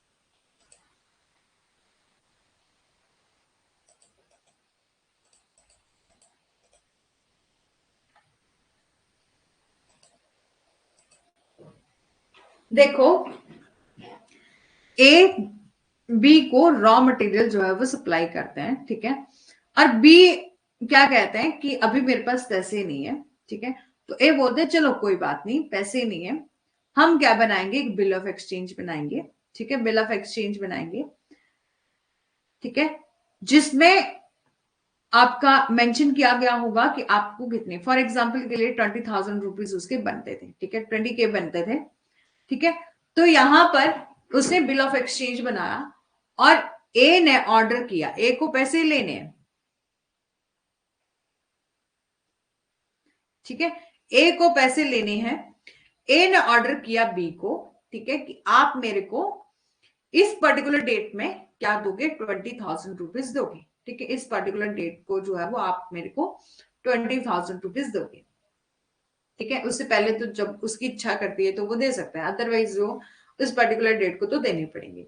तो यहां पर ए जो है वो क्या कर रहा है, ऑर्डर कर रहा है बी को कि आप मेरे को उस पर्टिकुलर डेट पर ये स्पेसिफाइड सम ऑफ मनी जो है वो दोगे, या तो आप मेरे को दोगे, ठीक है, यहां पर उन दोनों का क्या हो गया, कॉन्ट्रैक्ट बन, मतलब क्या बात कर रहे हैं, जो आपस में लेन देन था नेगोशिएबल इंस्ट्रूमेंट का वो बन गया, या तो आप मेरे को दे दोगे, या तो मैंने किसी और को ये बिल ऑफ एक्सचेंज जो है वो दिया होगा तो आप उसको दे दोगे, ठीक है, यहां पर ऐसा नहीं होगा कि एक पर्सन बी पर्सन को कहता है कि आप बिल ऑफ एक्सचेंज बनाओ किसी तीसरे पर्सन से बात करने के लिए ना, यहां पर ऑर्डर कौन कर रहा है, ए कर रहा है, ए ऑर्डर कर रहा है बी को कि आप मेरे को 20,000 रुपीज जो है वो इस पर्टिकुलर डेट को दोगे, ऑर्डर किया जा रहा है, वो अनकंडीशनल ऑर्डर किया जा रहा है, इसमें कोई कंडीशन नहीं लगाई गई है कि आप यहां पर उसका लेन देन है, ठीक है, ऐसा नहीं है कि वो फ्यूचर में ये बोल रहा है कि मैं फ्यूचर में सप्लाई नहीं करूंगा तो आप मेरे को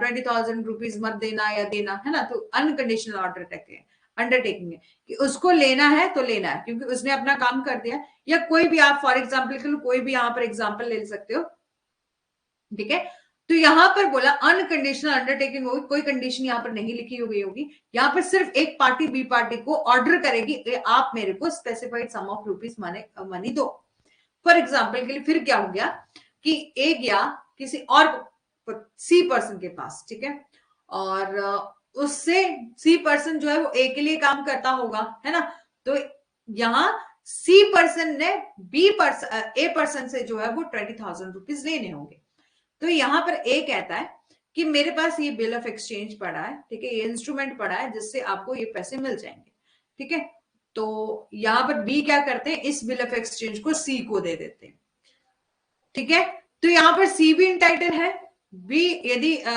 ठीक है, यदि जो मेच्योरिटी डेट है, ठीक है, उस तारीख को सी आते हैं बी से पैसे लेने के लिए तो वो सी इंटाइटल है, लेकिन एक बार इन्होंने किसी और को इंडोर्स कर दिया तो इनकी यहाँ पर राइट खत्म हो जाता है, ये सी इंटाइटल आएंगे, और सी फिर किसी और डी के साथ, फॉर एग्जाम्पल के लिए डी के साथ बात करते हैं, ठीक है, और डी को देना रहेगा उनको 20,000 रुपीज, तो ये आगे उस इंस्ट्रूमेंट को किसी और को ट्रांसफर कर देंगे, तब सी का राइट खत्म हो जाएगा, ठीक है, और डी का राइट जो है वो आपका आ जाएगा, ठीक है, तो यहाँ पर डी इंटाइटल मतलब जिस पर्सन के पास जो इंस्ट्रूमेंट होगा, जो कि होल्डर होगा उस इंस्ट्रूमेंट का, जिस पर्सन के पोजेशन में होल्ड आपका इंस्ट्रूमेंट होगा, वो पर्सन जो है वो पे, मतलब जिस वो पर्सन पैसे लेने के लिए हकदार है, यहां पर डायरेक्ट किया होता है एक पर्सन को कि आप क्या करोगे, हमें सम ऑफ रुपीज दोगे, ठीक है, और यहां पर जो है वो डायरेक्ट किया होता है in the instrument by the maker, ठीक है, जिस भी पर्सन ने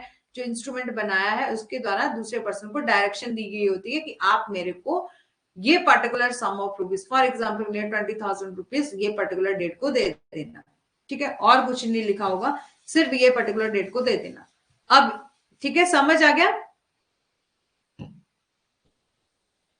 हाँ, जिसको पेमेंट लेना है वो बनाएगा बिल ऑफ एक्सचेंज, बिल्कुल, जैसे प्रॉमिसरी नोट में क्या था कि जिसको पेमेंट देना था वो प्रॉमिसरी नोट बनाता था, लेकिन बिल ऑफ एक्सचेंज के केस में होगा जिसको पेमेंट लेना है वो आपका बिल ऑफ एक्सचेंज बनाएगा, इतनी बात आपको समझ आ गई है। अब आपको वो बात समझ नहीं आई होगी, जैसे कि अब हम बात जानते हैं कि ये ड्रॉ, ड्रॉई और पे, ठीक है, ड्रॉ, ड्रॉई और पे के बारे में तीन पार्टीज क्या बोला गया है, तो समझिए यहां पर ए को ठीक है, ए ने बिल ऑफ एक्सचेंज बनाया बी के लिए, बी को, कि आप बी को डायरेक्ट किया, ऑर्डर किया और डायरेक्शन दिया कि आप मेरे को 20,000 रुपीज जो है वो फॉर एग्जाम्पल के लिए 1 अक्टूबर को दे देना। ठीक है, फॉर एग्जाम्पल के लिए। ठीक है, यहाँ पर ऑर्डर किया बी को। ठीक है, बी ने बोला कि बी ने उस पर साइन कर दिया, बी एक्सेप्ट कर लिया कि मैं ये पेमेंट कर दूंगा। ठीक है, 1 अक्टूबर को जो है वो पेमेंट कर दूंगा। और ये अभी तक जो बिल ऑफ एक्सचेंज इसके पास है, यदि वो किसी और को भी दे देता ना, सी को दे दिया, सी ने डी को दे दिया, तो जिस भी पर्सन के पास वो इंस्ट्रूमेंट होगा उसे हम क्या कहेंगे, वो पेई कहेंगे। जिसको पेमेंट दी जाएगी उसे हम पेमेंट उसका पेई कहेंगे। जो पर्सन बना रहा है, वो पर्सन जो कि हु गिव्स द ऑर्डर, जो कि ऑर्डर कर रहा है पे करने के लिए, और who make the bill of exchange, जो कि आपका बिल ऑफ एक्सचेंज बना रहा है, उसे हम ड्रॉर कहेंगे। ठीक है, और जिस जो कि एक्सेप्ट करता है, यहां पर बी एक्सेप्ट कर रहा है ना, यहां पर ए ने ऑर्डर किया, ए कौन हो गया, ड्रॉर हो गया, बी कौन होगा, आपका ड्रॉय हो गया। The person who is directed to pay is called a drawee. ठीक है, और when drawee is accept the will जो है इज कॉल्ड एक्सेप्टर। ठीक है, अब समझ में आ गया, 3 पार्टीज हैं इसकी। एक ड्रॉर जो कि बिल ऑफ एक्सचेंज को बनाएगा और ऑर्डर करेगा वो कि आप जो है वो मेरे को इतने पैसे दोगे, इस पर्टिकुलर डेट को दोगे।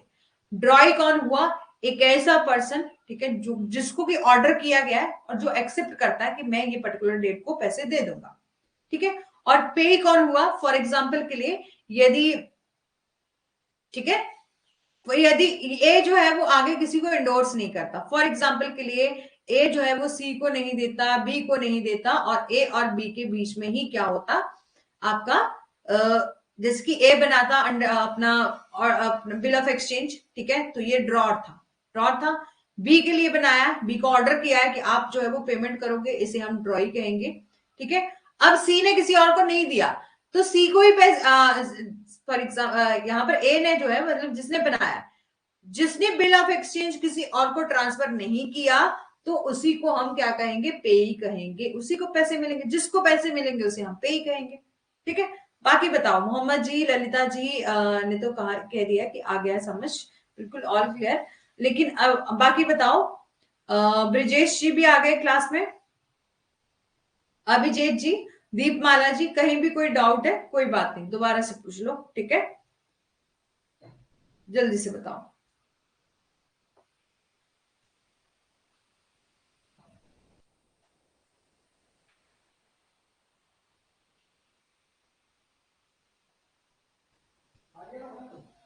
अभिजीत जी को भी आ गया है, ठीक है। ठीक है, चलो बात करते हैं हम क्या कुछ एसेंशियल रहते हैं बिल ऑफ एक्सचेंज के। तो बोला पार्टीज शुड भी क्या होनी चाहिए, सर्टेन होनी चाहिए, मतलब पता होना चाहिए, सर्टेन होनी चाहिए, बिल्कुल आपका पता होना चाहिए कि आप जो है वो किसको पेमेंट देने वाले हो। फॉर एग्जाम्पल के लिए यदि ऐसा हो गया, ठीक है, फॉर एग्जाम्पल के लिए यहां हमने बात करी थी ए और बी और सी पर्सन की। ठीक है, ए यहां पर बिल ऑफ एक्सचेंज बना रहा है और बी को ऑर्डर कर रहा है कि आप मेरे को 20,000 रुपीज दोगे। ठीक है, और फिर बिल ऑफ एक्सचेंज किसके पास था, ए के पास था, ए ने सी को दे दिया, ए का राइट खत्म हो गया, सी ने डी को दे दिया, सी का राइट खत्म हो गया, डी इंटाइटल रहा ना। लेकिन उस डेट ऑफ मेजोरिटी को क्या किया, सी जो है वो इसके पास चला गया कि मेरे को पैसे दे दो, डी भी चला गया कि मेरे को पैसे दो, क्योंकि मैं तो होल्डर हूं। ठीक है, अभी इंस्ट्रूमेंट मेरे पास है, तो राइट किसका रहेगा, होल्डर का, जिसके पास भी इंस्ट्रूमेंट है। तो बोले पार्टीज जो है ना वो शुड बी सर्टेन होनी चाहिए, सर्टेन बिल्कुल। ठीक है, every bill of exchange must be stamp होना चाहिए according to the provision of Indian stamp act. ठीक है, जो कि हमने पहले भी डिस्कस किया था किसमें, प्रॉमिसरी नोट में। It should be specifically mention होना चाहिए date and place the payment और the place where it is drawn. ठीक है, कि ये सब कुछ मेंशन होना चाहिए कि आप कितने पैसे दोगे, किस डेट को दोगे, पेमेंट किस तरीके से, पेमेंट आपकी किसी भी तरीके से की जा सकती है वो यहाँ पर, क्योंकि आजकल तो ऑनलाइन भी मोड से जो है वो पेमेंट की जा सकती है, लेकिन डेट मेंशन होनी चाहिए, प्लेस मेंशन होना चाहिए, और वो जगह भी मेंशन होनी चाहिए जहां पर आपने वो बनाया था, ड्रॉ किया था। ठीक है, और पार्टीज का बिल्कुल पता होना, मतलब सब चीजों का क्लियर नॉलेज होना चाहिए। ठीक है, सब बातों की एक बात। फिर है कि ऑर्डर किया हो गया हो यहाँ पर पे करने का। अब प्रोमिसरी नोट में हम क्या कर रहे थे, प्रॉमिस कर रहे थे हम पे करेंगे। यहाँ पर ऑर्डर किया गया है, एक पार्टी ऑर्डर करती है कि आप मेरे को पेमेंट करोगे। Order is this section does not mean command. यहां पर बोला कि ऑर्डर का मतलब इस सेक्शन में हम कमांड नहीं लेते बल्कि रिक्वेस्ट होती है, जहां पर डायरेक्ट किया जाता है एक पार्टी को कि आप जो है वो क्या करोगे, मेरी पेमेंट करोगे। ठीक है। A time of payment must be indicated the bill with certainty। ठीक है, जो टाइम ऑफ पेमेंट जो है वो भी बताया गया होगा, और जिस दिन को जो है वो आपका टाइम जो है वो मेच्योर हो जाएगा, आपको जो है वो पेमेंट देनी पड़ेगी।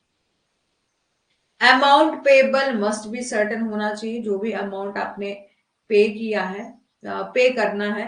ठीक है, जो भी एक पार्टी के द्वारा जो भी इसकी लाइबिलिटी बनती है, जो भी इसका पेमेंट होता है, वो सर्टेन होना चाहिए।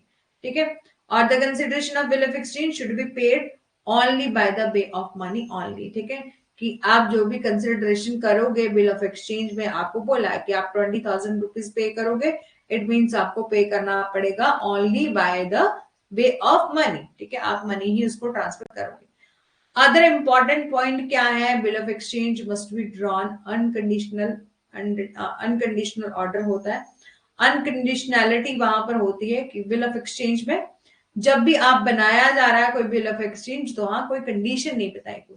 ऐसा नहीं हो कि ए ने बी को बोला कि आप मेरे को ऑर्डर दिया कि आप जो है वो 20,000 रुपीज दोगे, बट यदि उसमें ये मेंशन नहीं होना चाहिए कि आप यदि ऐसा कर पाए तो मेरे को 20,000 दे देना, ऐसा नहीं कर पाए तो मत देना, है ना। तो इस तरीके की कंडीशन तो बिल्कुल नहीं होनी चाहिए। थ्रो द एक्सेप्टर और the endorser may make his liability. जो पर्सन एक्सेप्ट करता है और जिस पर्सन के पास जो इंस्ट्रूमेंट होता है, जो पर्सन एक्सेप्ट करता है उसकी लाइबिलिटी बनती है जिस पर्सन के लिए जिसके पास इंस्ट्रूमेंट होता है। इतनी बात समझ लेना। ठीक है, और liability conditional direction payment, direction of payment by the drawer must not be made depend on the contingency. और यदि यहाँ पर बोला कि जो इंडोर्स में भी make liability conditional direction of money, ये सब जो है वो आपकी डिपेंड नहीं करती होनी चाहिए कंटीजेंसी, कि यदि ऐसा हो गया, यदि आपको फसल अच्छी हो गई तो आप मेरे को 20,000 रुपीज दे देना ना। इस तरीके की कंडीशंस तो बिल्कुल नहीं होनी चाहिए, कंटीजेंसी तो बिल्कुल नहीं होनी चाहिए। आपने बिल ऑफ एक्सचेंज बनाया है, आप मतलब दूसरी पार्टी ने एक्सेप्ट किया, जिस जो कि पैसा देने वाला है वो एक्सेप्ट करता है कि मैं दे दूंगा, तो आपकी वहां पर लाइबिलिटी बनती है, आप पेमेंट कर दें।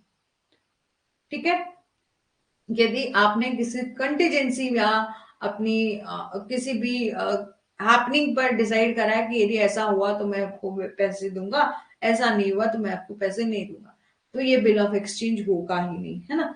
तो वो तो अलग टाइप ऑफ कॉन्ट्रैक्ट हो सकता है, तो वो अलग बात आ जाती है, लेकिन बिल ऑफ एक्सचेंज हम उसको नहीं कहेंगे, है ना।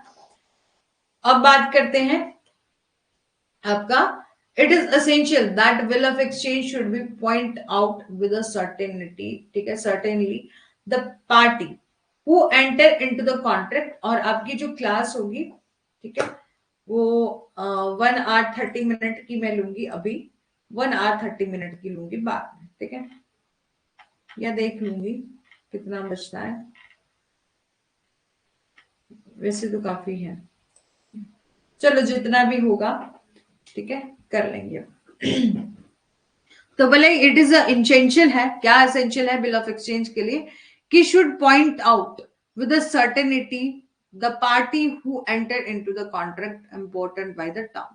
यहां पर बोला यह बहुत ही ज्यादा जरूरी है कि जो बिल ऑफ एक्सचेंज है उसका एक निश्चित रूप से उल्लेख होना चाहिए, कि आप उसमें जो भी लिखा हो वो सर्टेन होना चाहिए। ठीक है, और उसमें शर्तों के अनुसार अनुबंध में मतलब एक बिल्कुल सर्टेनिटी होनी चाहिए सब चीजों में, और सिग्नेचर होना चाहिए ड्रॉई के का भी नेसेसरी, और and there can not be will. ठीक है, और कोई बिल नहीं हो सकता यदि उसमें आपका सिग्नेचर नहीं किया गया है तो। और if the instrument if accepted without the signature of the ड्रॉई, ठीक है, यदि instrument, yes ma'am 1 hour 30 minute की कर लो। चलो देखते हैं, यदि मैं थक गई बहुत ज्यादा, क्योंकि ये जो पीपीटी बनाई है ना मैंने, ये भी मैंने सुबह उठ के बनाई है। ठीक है, तो हो तब बोल रही हूँ।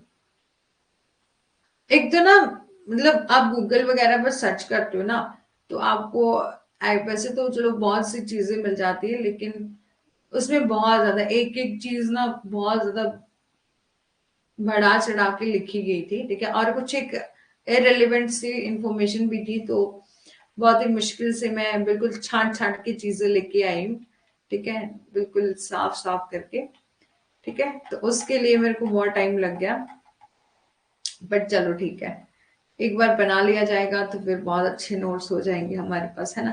ये इसलिए नहीं था क्योंकि लास्ट टाइम जब मैंने कोर्स करवाया था तो इसमें करवाया नहीं था नेगोशिएबल इंस्ट्रूमेंट, ठीक है, लेकिन अब जो इसीलिए जो है हमारा अपना कमर्शियल लॉ हमने पहले ही स्टार्ट कर लिया, क्योंकि बाद में फिर छूट जाता है, ठीक है।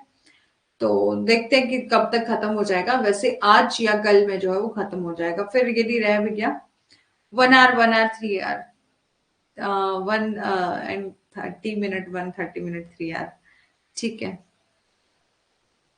चलो, bill of exchange should be point to point होना चाहिए, और ये बहुत नेसेसरी है कि जो पर्सन ड्रॉई है, जो एक्सेप्टर है, उसके सिग्नेचर होने चाहिए। अब देखोगे उसके सिग्नेचर ही नहीं हुए तो आप कैसे मानोगे कि इसको एक्सेप्ट कर लिया गया, कैसे मानोगे? तब दूसरा पर्सन तो बोलेगा मेरे को तो पता ही नहीं है जी, खुद से बनाया जा रहा है, मेरे को तो पता ही नहीं, मैंने मेरे का यहाँ पर साइन है ना, तो वो पैसे ही नहीं देगा।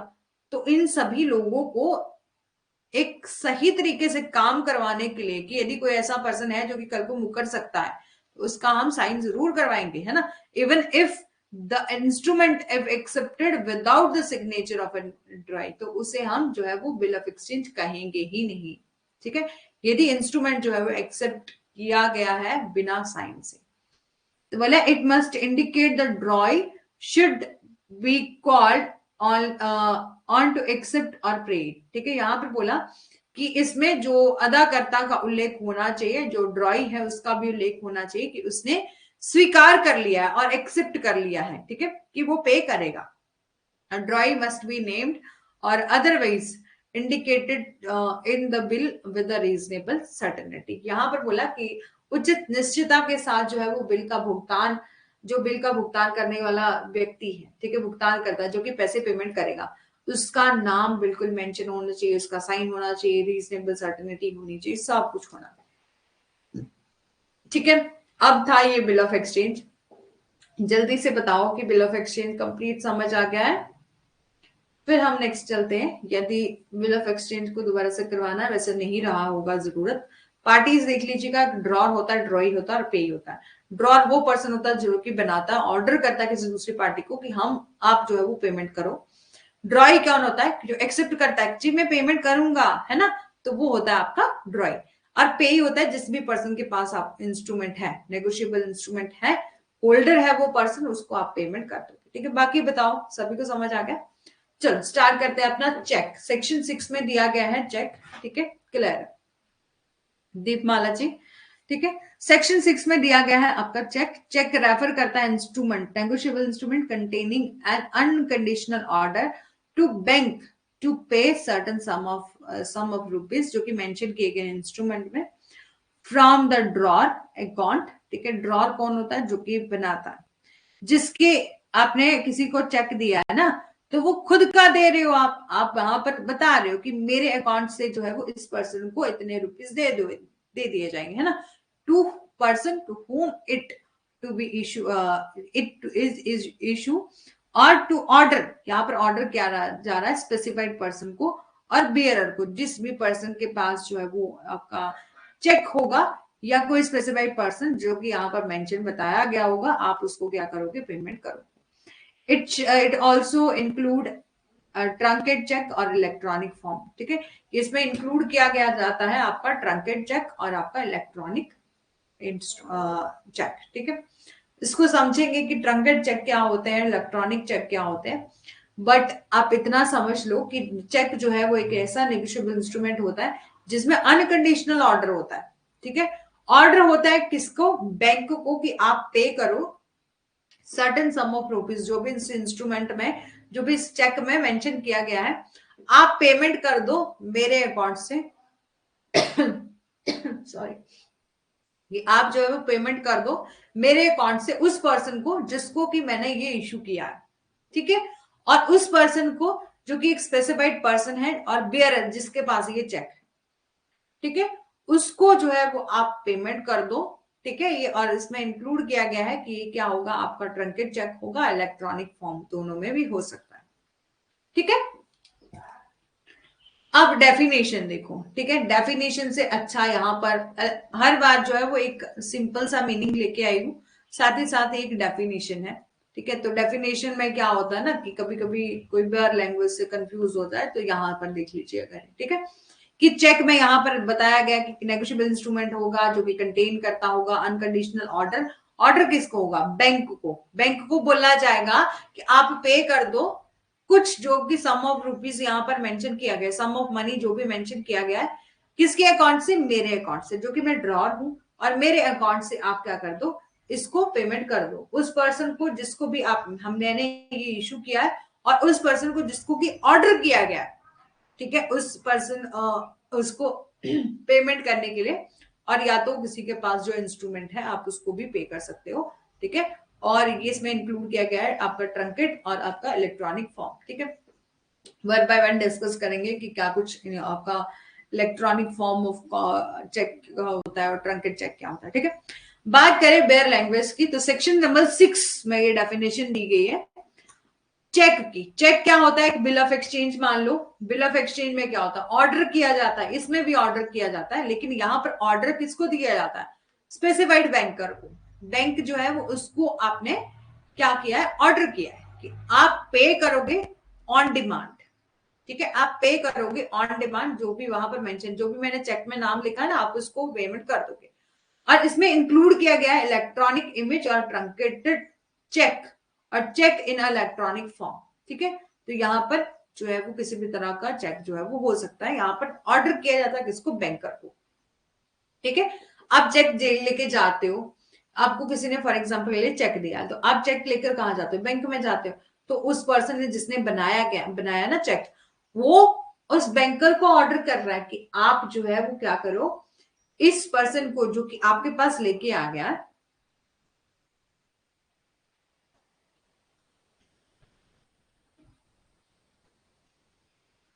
थर्ड पार्टी यहां बैंकर मानी जाएगी, ठीक है, जो कि यहां पर ड्रॉर है ना, जो कि ऑर्डर कर रहा है इसको, बैंकर को, कि आप पे कर दो उस पर्सन को जो भी आपके पास अपना चेक लेके आया है, ठीक है। नोट लिखिए, चेक क्या है, एक species of bill of exchange है, ठीक है, एक बिल ऑफ एक्सचेंज है, लेकिन इसमें 2 एडिशनल क्वालिफिकेशन मेंशन करी गई है कि ऑलवेज, हमेशा ही चेक जो भी दिया जाता है वो आप किसी पर्सन को, जो भी पर्सन है, ठीक है, फॉर एग्जाम्पल के लिए यहाँ उसने चेक बनाया, ठीक है, यहाँ चेक जो है ऑलवेज स्पेसिफाई किया गया होता है टू द बैंकर, ठीक है, स्पेसिफाइड बैंकर को यहाँ पर ऑर्डर किया होता है कि आप पेमेंट करो, और ये ऑलवेज पेबल ऑन डिमांड होगा, हमेशा मांग पर जो है वो देय होता है, ठीक है।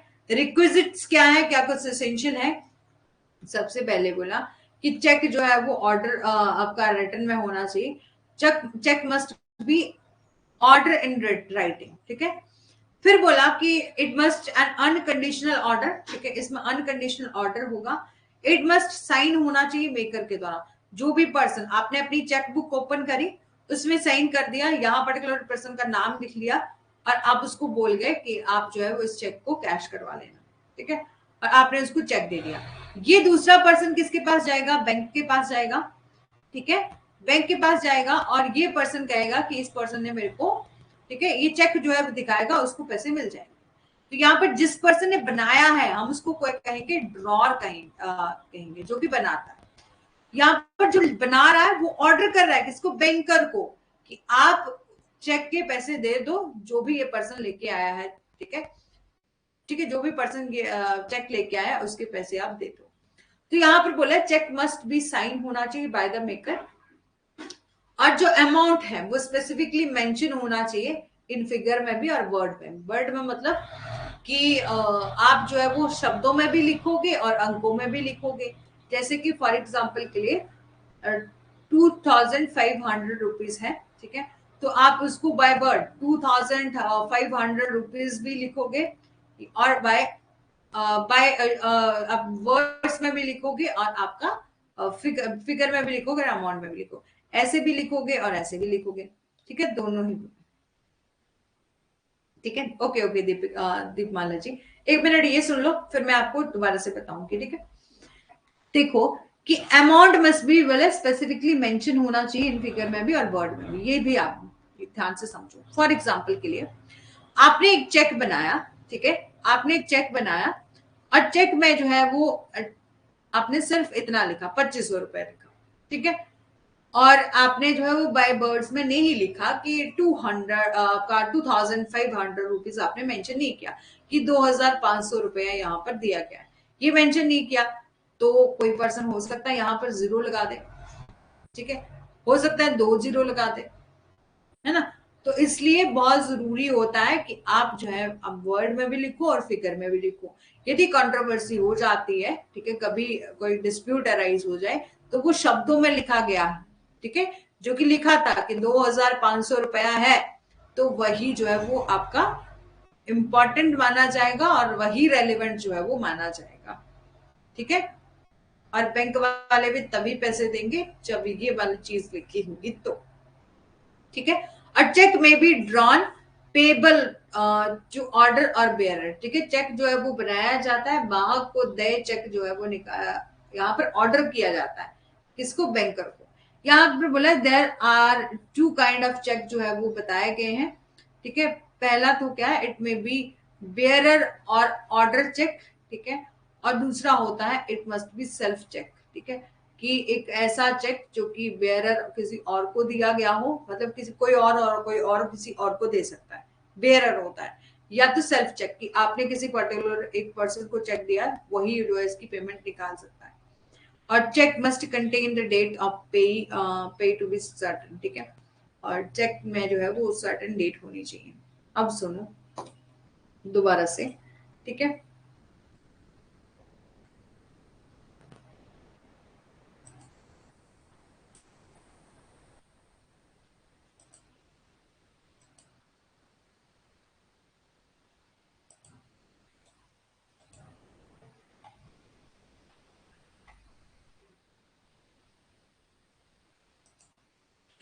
देखो एक चेक है ना, फॉर एग्जाम्पल के लिए ये आपने बना दिया चेक, ठीक है, चेक बना दिया, अरे पेन कहाँ जा रहा है, चलो ये चेक बना दिया जिसमें आपने लिखा, ठीक है, कि मैं, ठीक है, चेक बुक वैसे ऑलरेडी सब कुछ लिखा होता है, आपको सिर्फ अमाउंट मेंशन करना होता है, आप जिसको पैसे दे रहे हो वो मेंशन करना होता है, ठीक है।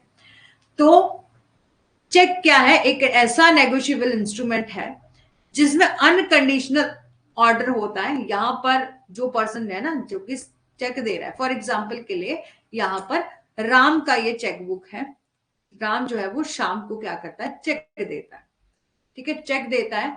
तो यहां पर राम क्या कर रहा है, ऑर्डर दे रहा है, किसको, बैंकर को, ठीक है, बैंकर को दे रहा है ऑर्डर, ठीक है, कि जो भी पर्सन आपके पास ये चेक लेके आएगा, फॉर एग्जाम्पल के लिए श्याम जी यहां पर चले गए चेक लेने, तो आप क्या करोगे, ठीक है। तो यहां राम जो है वो किसके पास जाता है,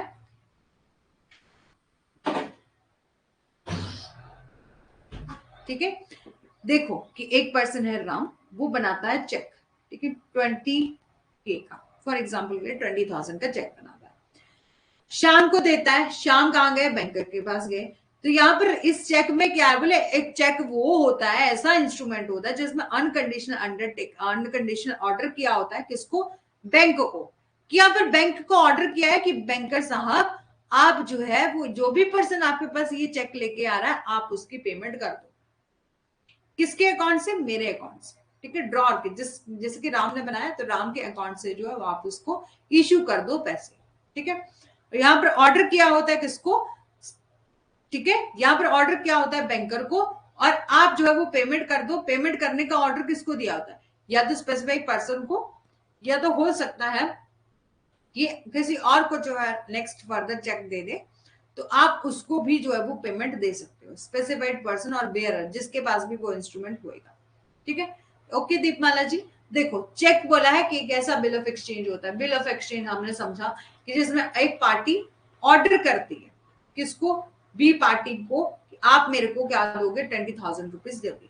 ठीक है, तो यहाँ पर कंफ्यूज नहीं हो। देखो कि बिल ऑफ एक्सचेंज का मतलब यहाँ पर सिर्फ यही लिया है कि आप जब भी ऑर्डर करते हो, ठीक है, पैसे देने का, तो आप सिर्फ इतना समझो कि ये एक ऐसा नेगोशिएबल इंस्ट्रूमेंट है जो कि ड्रॉन किया जाता है। ठीक है, किसके द्वारा, ड्रॉर के द्वारा, जो कि बनाया जाता है। और यहाँ पर स्पेसिफाइड बैंकर को ऑर्डर किया होता है कि आप पे करो। ठीक है, आप पे करो उस पर्सन को जो कि आपके पास चेक लेके आया है। ठीक है, और इलेक्ट्रॉनिक इमेज और ट्रंकेट चेक की भी यहाँ पर बात करेगी। जल्दी से बताओ, अब किसी को कोई डाउट तो नहीं है?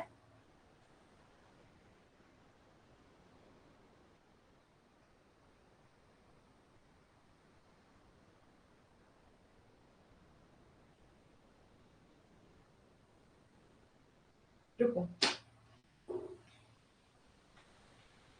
वैलिडिटी रहती है चेक की, पहले तो 3 मंथ थी। ठीक है, अब पता लग जाएगा आपको जैसे जैसे आप नेक्स्ट कंसेप्ट देखोगे कि कितना वैलिडिटी रहता है। ठीक है, लेकिन इसको जो है वो 6 मंथ तक जो है मतलब चेक का केस किया जा सकता है। ठीक है, वैसे 3 मंथ रहता है। ठीक है, 3 मंथ के अंदर जो है आप कर सकते हो, किसी किसी केस में यदि एक्सटेंड करना हो तो कर सकते हैं। और लेकिन बिल ऑफ एक्सचेंज और प्रोमिसरी नोट की कितनी बताई थी लिमिटेशन, तो 3 ईयर बताई थी कि 3 साल तक जो है वो आप क्या कर सकते हो, केस कर सकते हो। और और वैलिडिटी क्या रहती है बिल ऑफ एक्सचेंज की, आपकी प्रोमिसरी नोट की या आपके चेक की पैसे लेने की। तो चेक में आप जो है वो किस चेक को जब मर्जी कैश करवा सकते हो, विद इन 3 मंथ जो है वो क्या करवा सकते हो, कैश करवा सकते हो। कैश की बात करी जा रही है। ठीक है, अब बात करें बिल ऑफ एक्सचेंज में, तो बिल ऑफ एक्सचेंज में तो ऑलरेडी डेट जो है वो मेंशन करी होती है कि आप इस पर्टिकुलर डेट को मेरे को पैसे दे दोगे। ठीक है, यहाँ पर प्रॉमिस किया होता है एक पार्टी के द्वारा कि मैं इस पर्टिकुलर डेट को आपको पैसे दे दूंगा। तो जिस दिन से आपकी ये पर्टिकुलर डेट जो है वो होगी, ठीक है, उस दिन जो है आप जाके पेमेंट ले लोगे। बिल ऑफ एक्सचेंज में भी ऐसा ही होता है। ठीक है, लेकिन यदि हम बात करें लिमिटेशन की, तो वो 3 ईयर बताएगी कि यदि आपको केस करना होगा तो आप 3 ईयर में जो है कर सकते हो। ठीक है, समझ आ गया? अब बताओ कि बाकी किसी को कोई डाउट, अभिजीत जी को, क्या किसी और को, रेखा जी, मोहम्मद जी, ब्रजेश जी नहीं आया आज क्लास में ना?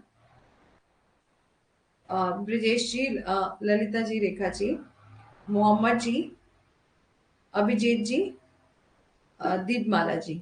ठीक है, कितने स्टूडेंट है हमारे क्लास में? रेखा जी हैं, ललिता जी, मोहम्मद जी, अभिजीत जी, दीपमाला जी। ठीक है, और कौन है? ये तो 5 ही हुए ना, 7 स्टूडेंट है।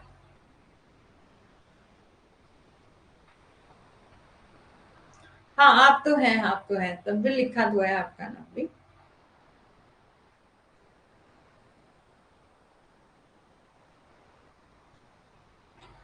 Promissory note section 4 under unconditional undertaking, बिल्कुल। Bill of exchange section number 5, drawn और ड्रॉई अनकंडीशनल ऑर्डर और डायरेक्शन। ठीक है, और सेक्शन 6, चेक ड्रॉन और अर्न्स बैंकर। ठीक है, अनकंडीशनल ऑर्डर और डायरेक्शन। ठीक है, बिल्कुल बढ़िया।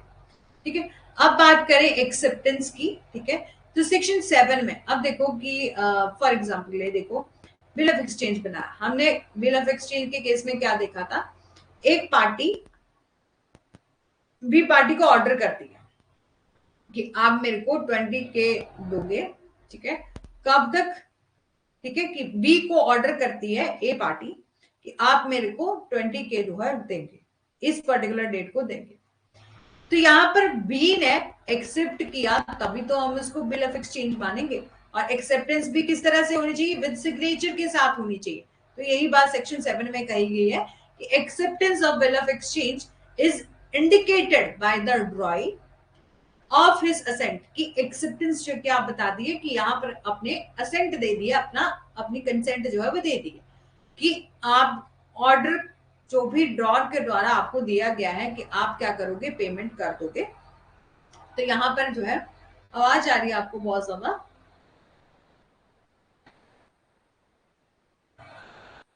ठीक है, सुनो। जो एक्सेप्टेंस होती है ना बिल ऑफ एक्सचेंज की, जो ये बताती है कि यहाँ पर ड्रॉई ने अपनी असेंट दे दी है। हमने देखा था ड्रॉर होता है, ड्रॉई होता है, और तीसरा होता है आपका, ठीक है, ऐसे ही समझ लो कि ड्रॉई होता है और तीसरा होता है आपका पे। ठीक है, तो ड्रॉर जो है वो ऑर्डर करता है ड्रॉई को कि आप पेमेंट करोगे। तो ड्रॉई जब अपनी असेंट देता है, अपनी एक्सेप्टेंस दे देता है, ठीक है, जब अपनी सिग्नेचर कर देगा।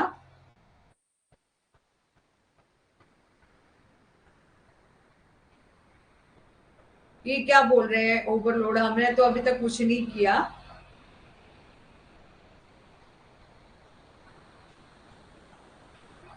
आवाज आ रही है क्या बहुत ज्यादा?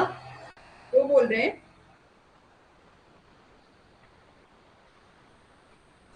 आवाज आ रही है क्या बहुत ज्यादा? वो बोल रहे हैं।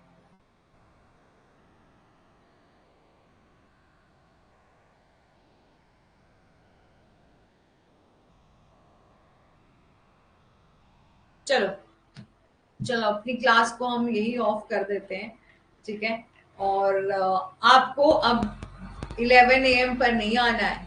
आपको आना है, कितना टाइम हुआ अभी? 9:45 हुए ना? तो आपको कब आना है? ठीक है, 10:30 पर आना है। ठीक है, 45 मिनट जो है वो इनफ है आपको। ठीक है, तो अभी आपको 10:30 पर आना है। ठीक है, टाइम से फ्री कर दूंगी, कोई बात नहीं है। या तो आप जो है वो, मतलब 10:30 पर यदि मैं अपनी क्लास शेड्यूल करती हूँ, ठीक है, तो ऑटोमेटिक ही वो 10:45 तक तो टाइम हो ही जाएगा। ठीक है, तो इस पर आप जो है क्लास को ज्वाइन कर लेना। ठीक है, ओके, थैंक यू।